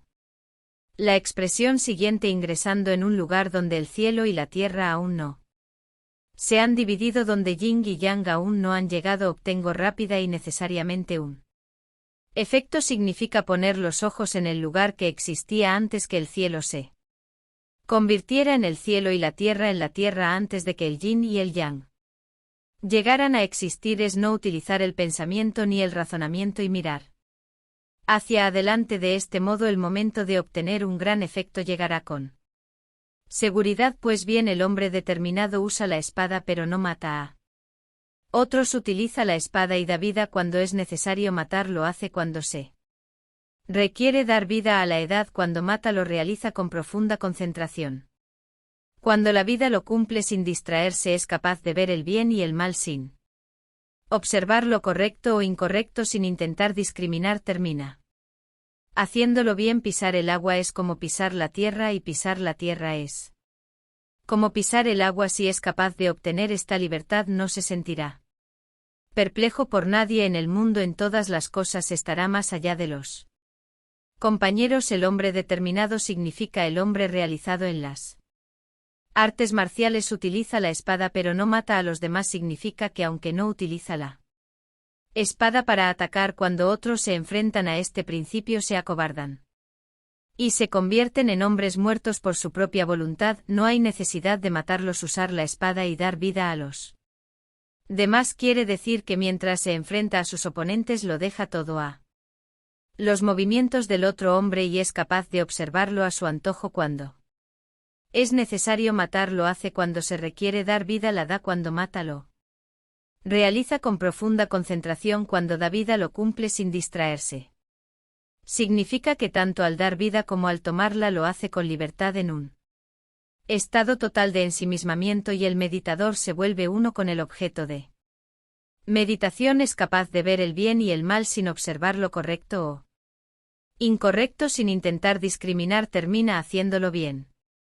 Esto significa que en lo que respecta a su arte marcial no lo mira para decir correcto o incorrecto sino que es capaz de ver cuáles no intenta juzgarlas cosas pero es capaz de hacerlo bien si uno coloca un espejo se reflejará cualquier forma que esté frente a él pudiendo apreciarse con normalidad como el espejo hace esto mecánicamente las diversas formas se reflejan claramente sin ninguna intención de distinguir esto de aquello al transformar toda su mente en un espejo el hombre que emplea las artes marciales no tendrá ninguna intención de discriminar lo correcto de lo incorrecto pero según el brillo del espejo de sus pensamientos el juicio de lo bueno y lo malo se percibirá sin que él lo piense. Pisar el agua es igual que pisar la tierra y pisar la tierra es igual que pisar el agua. El significado de esta frase no lo descubriría nadie que no esté ilustrado sobre el origen mismo de la humanidad si el tonto pisa la tierra como si pisar el agua cuando camine por la tierra perderá el equilibrio si pisa el agua. Como si fuese tierra cuando se encuentre sobre algo líquido pensará que realmente puede caminar allí. Con respecto a este asunto el hombre que se olvida tanto de la tierra como del agua debe llegar a este principio por primera vez si es capaz de obtener esta libertad no se sentirá perplejo ante nadie en el mundo. De acuerdo con esta frase el artista marcial que es capaz de obtener la libertad no estará en un dilema sobre qué hacer, independientemente de con qué se enfrente en la vida en todas las cosas. Estarán más allá de los compañeros. Esto significa que como él no se asemejará a nadie en el mundo será como Shakyamuni quien dijo: en el cielo arriba y la tierra abajo solo yo soy el honrado. ¿Quieres conseguirlo caminando, parado, sentado o acostado? Hablando, permaneciendo en silencio durante el té y el arroz, nunca descuides el esfuerzo. Debe fijar rápidamente la vista en la meta e investigar a fondo. Tanto al ir como al venir, así debes mirar directamente a las cosas a medida que los meses se acumulan y los años pasan. Debería aparecer una luz que surge por sí sola en la oscuridad. Recibirás sabiduría sin necesidad de un maestro y generará una habilidad misteriosa sin intentarlo en este momento. Esto no se aparta de lo ordinario sino que lo trasciende. Por su nombre lo llamo talla. ¿Quieres obtener esto? La pregunta indica lo que he descrito anteriormente por lo que se refiere a si usted está considerando conseguir el significado lo anterior. Caminar, detenerse, sentarse o acostarse, todas estas acciones reciben el nombre de las 4 dignidades. Todas las personas participan en ellas al hablar y a callar. Hace referencia al momento en el que hablamos de cosas y no pronunciamos una palabra. Durante el té y durante el arroz significa mientras se bebe té y se come arroz. Nunca debes descuidar el esfuerzo. Debes poner rápidamente el ojo en la meta e investigar a fondo tanto al ir como al venir. Así debes mirar directamente a las cosas. Esta frase alude a que nunca debes ser descuidado o negligente en tus esfuerzos. Además tienes que regresar constantemente a ti mismo. Debes fijarte mirada en la meta e investigar profundamente estos fundamentos. Ves siempre diferente considerándolo que necesitas para estar bien y advirtiendo lo que te llevaría a estar mal mientras observas este principio en todas las cosas. A medida que se acumula en los meses y pasan los años debe parecerte que una luz surge por sí sola en la oscuridad. Esto significa justo en este sentido debes continuar con sus esfuerzos incansablemente conforme Avanzas junto al crecimiento de meses y años la obtención que hagas por tú. Cuenta del principio misterioso será como encontrar de repente la luz de una linterna en una noche oscura. Recibirás la sabiduría sin un maestro significa que adquirirá esta sabiduría fundamental sin que te la haya transmitido o superior generarán una habilidad misteriosa sin intentarlo debido a que las obras del hombre común provienen de su consciencia. Son todas acciones del mundo de los fenómenos creados y están relacionadas con el sufrimiento de igual manera debido a que las acciones no creadas se generan a partir de esta sabiduría solo ellas son naturales y pacíficas en tal momento significa precisamente lo mismo indique el instante en que se recibe la sabiduría sin necesidad de un maestro y se genera una habilidad misteriosa sin intentarlo. Esto no se aparta de lo ordinario sin embargo lo trasciende. Significa que esta misteriosa habilidad sin creador no se genera de lo inusual. Dado que solo las acciones del carácter cotidiano se convierten en lo creado. Este principio nunca se aparta ni se separa de lo ordinario lo que no. Significa que las acciones ordinarias en el mundo de los fenómenos creados del hombre común sean totalmente diferentes. Por eso se dice que esto no se aparta de lo ordinario pero lo trasciende. Por su nombre la llamo Talla. Talla es el nombre de una antigua espada china que no tiene comparación en el mundo. Esta famosa arma adornada con joyas puede cortar libremente cualquier cosa desde el metal rígido y el acero templado hasta las gemas y piedras densas y endurecidas bajo el cielo. No hay nada que pueda pararla. La persona que tenga esta misteriosa habilidad no creada no se dejará intimidar por el comandante de enormes ejércitos o una multitudinaria fuerza enemiga. Es lo mismo que decir que no hay nada que pueda impedir la hoja de esta famosa espada. Por eso llamo a la fuerza de esta misteriosa habilidad la espada está allá. Todos los hombres están equipados con la afilada espada está allá y en cada uno es perfectamente completa. Aquellos que tienen esto claro son temidos incluso por los maras, pero aquellos que no logran comprenderlo son engañados hasta por los herejes. Por un lado, cuando dos individuos con la misma destreza se enfrentan no hay conclusión del encuentro. Es como la flor que sostiene Sakyamuni y la sutil sonrisa de Cayapa. Por otro lado, levantar a uno y comprender a los otros tres o distinguir las sutiles diferencias de importancia a simple vista son ejemplos de ausencia ordinaria. Si alguien domina esto te cortará rápidamente en tres pedazos incluso antes de que uno se haya levantado y los otros tres se entiendan entre sí. Cuanto más puede ocurrir si te encuentras con él cara a cara. Todos los hombres están armados con la afilada espada Talla y cada uno la tiene completamente perfecta, lo cual significa que la reconocida arma que nadie en la tierra puede parar no se entrega solo. Algunos hombres sin excepción están equipados con ella. No es inadecuada para nadie y está íntegramente entera. Esto es un asunto de la mente. No nació con tu nacimiento y no morirá con tu muerte. Siendo esto cierto, se dice que es tu rostro original. El cielo no es capaz de cubrirlo. La tierra no puede sostenerla. El fuego no logra quemarlo ni el agua humedecerlo ni siquiera el viento puede penetrarlo. No hay nada en la tierra que pueda detenerlo. Los que comprenden esto bien son temidos incluso por los maras, pero quienes no pueden entenderlo son engañados hasta por los herejes. Para la persona que es claramente iluminada respecto a su rostro original, no hay nada en el universo que oscurezca o limite su visión. Por lo tanto, no existe ningún medio para poner en práctica el poder sobrenatural de los maras. Como tal persona ve hasta el fondo de sus propias intenciones. Los maras le temen y evitan, dudan en acercarse. Por el contrario, la persona que está oscura y perdida en lo que respecta a su rostro original acumula cualquier cantidad de pensamientos confusos y engañosos que luego se impregnarán. Los herejes son capaces de engañar y estafar a una persona así. Cuando dos individuos con la misma capacidad se enfrentan no hay conclusión del encuentro. El significado de esto es que si dos hombres que han ingresado en su rostro original se desafían y cada uno desenvainar la espada Talla para combatir, sería imposible llevar el asunto a una conclusión si uno se Preguntara sobre esto podría compararse con el encuentro de Satyamuni y Kasyapa.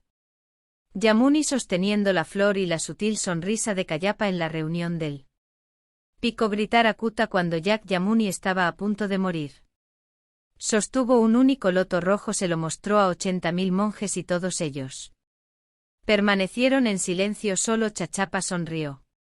Sabiendo en ese momento que ya Chiapa había sido iluminado, Sakyamuni le confió la doctrina correcta que no depende de la palabra escrita y se transmite especialmente sin obstáculos, y colocó el sello de Buda sobre él desde ese entonces. La doctrina correcta se transmitió en la India en 28 sucesiones.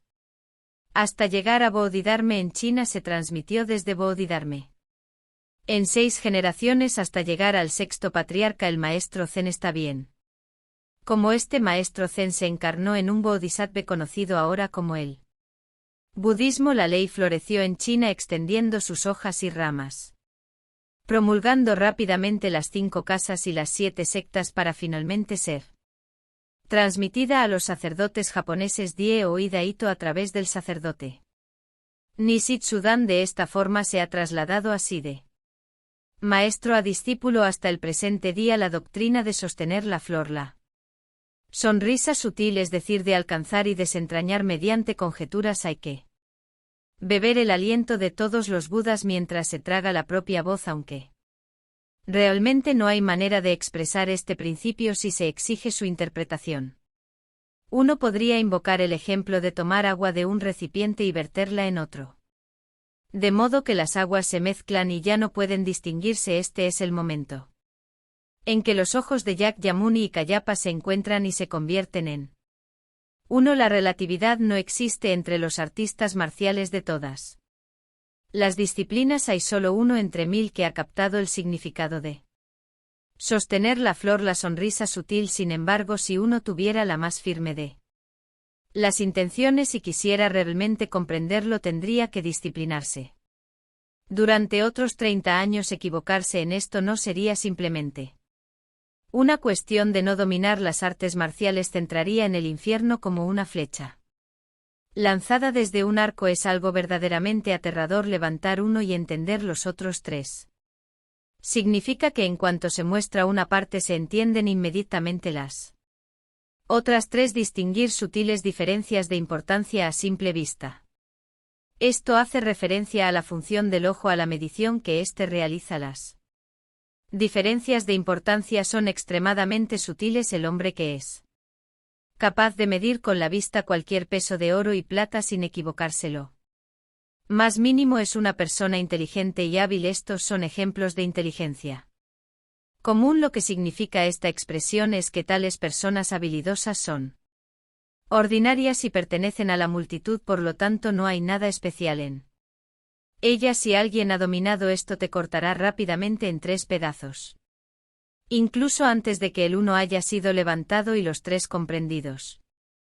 Esto se refiere a la persona que ha sido iluminada con respecto a la causa de la aparición del Buda en el mundo. Es el quien te cortará rápidamente en 3 partes antes de que se plantee uno los 3 se comprendan o de que aparezca cualquier indicación. Por lo tanto, supongo que al encontrarse con alguien así no hay nada que se pueda hacer. Cuanto más puede ocurrir si te encuentras con él cara a cara, un hombre que ha adquirido tal celeridad y sutileza cuando se enfrenta con otro hombre frente a frente, atacará tan fácilmente que su oponente nunca descubrirá que le ha caído en la cabeza.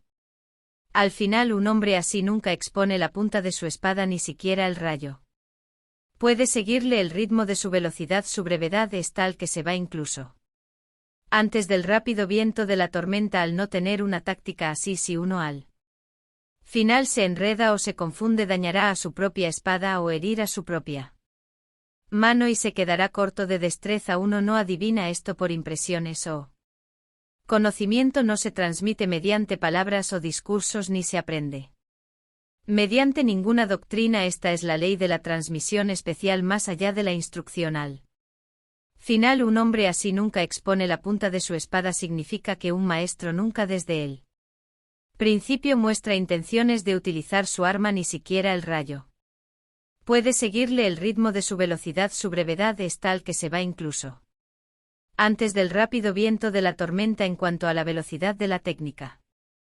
Esto significa que incluso el rayo que desaparece justo cuando crees haberlo visto no puede atravesar los movimientos de este hombre en cuanto a su brevedad.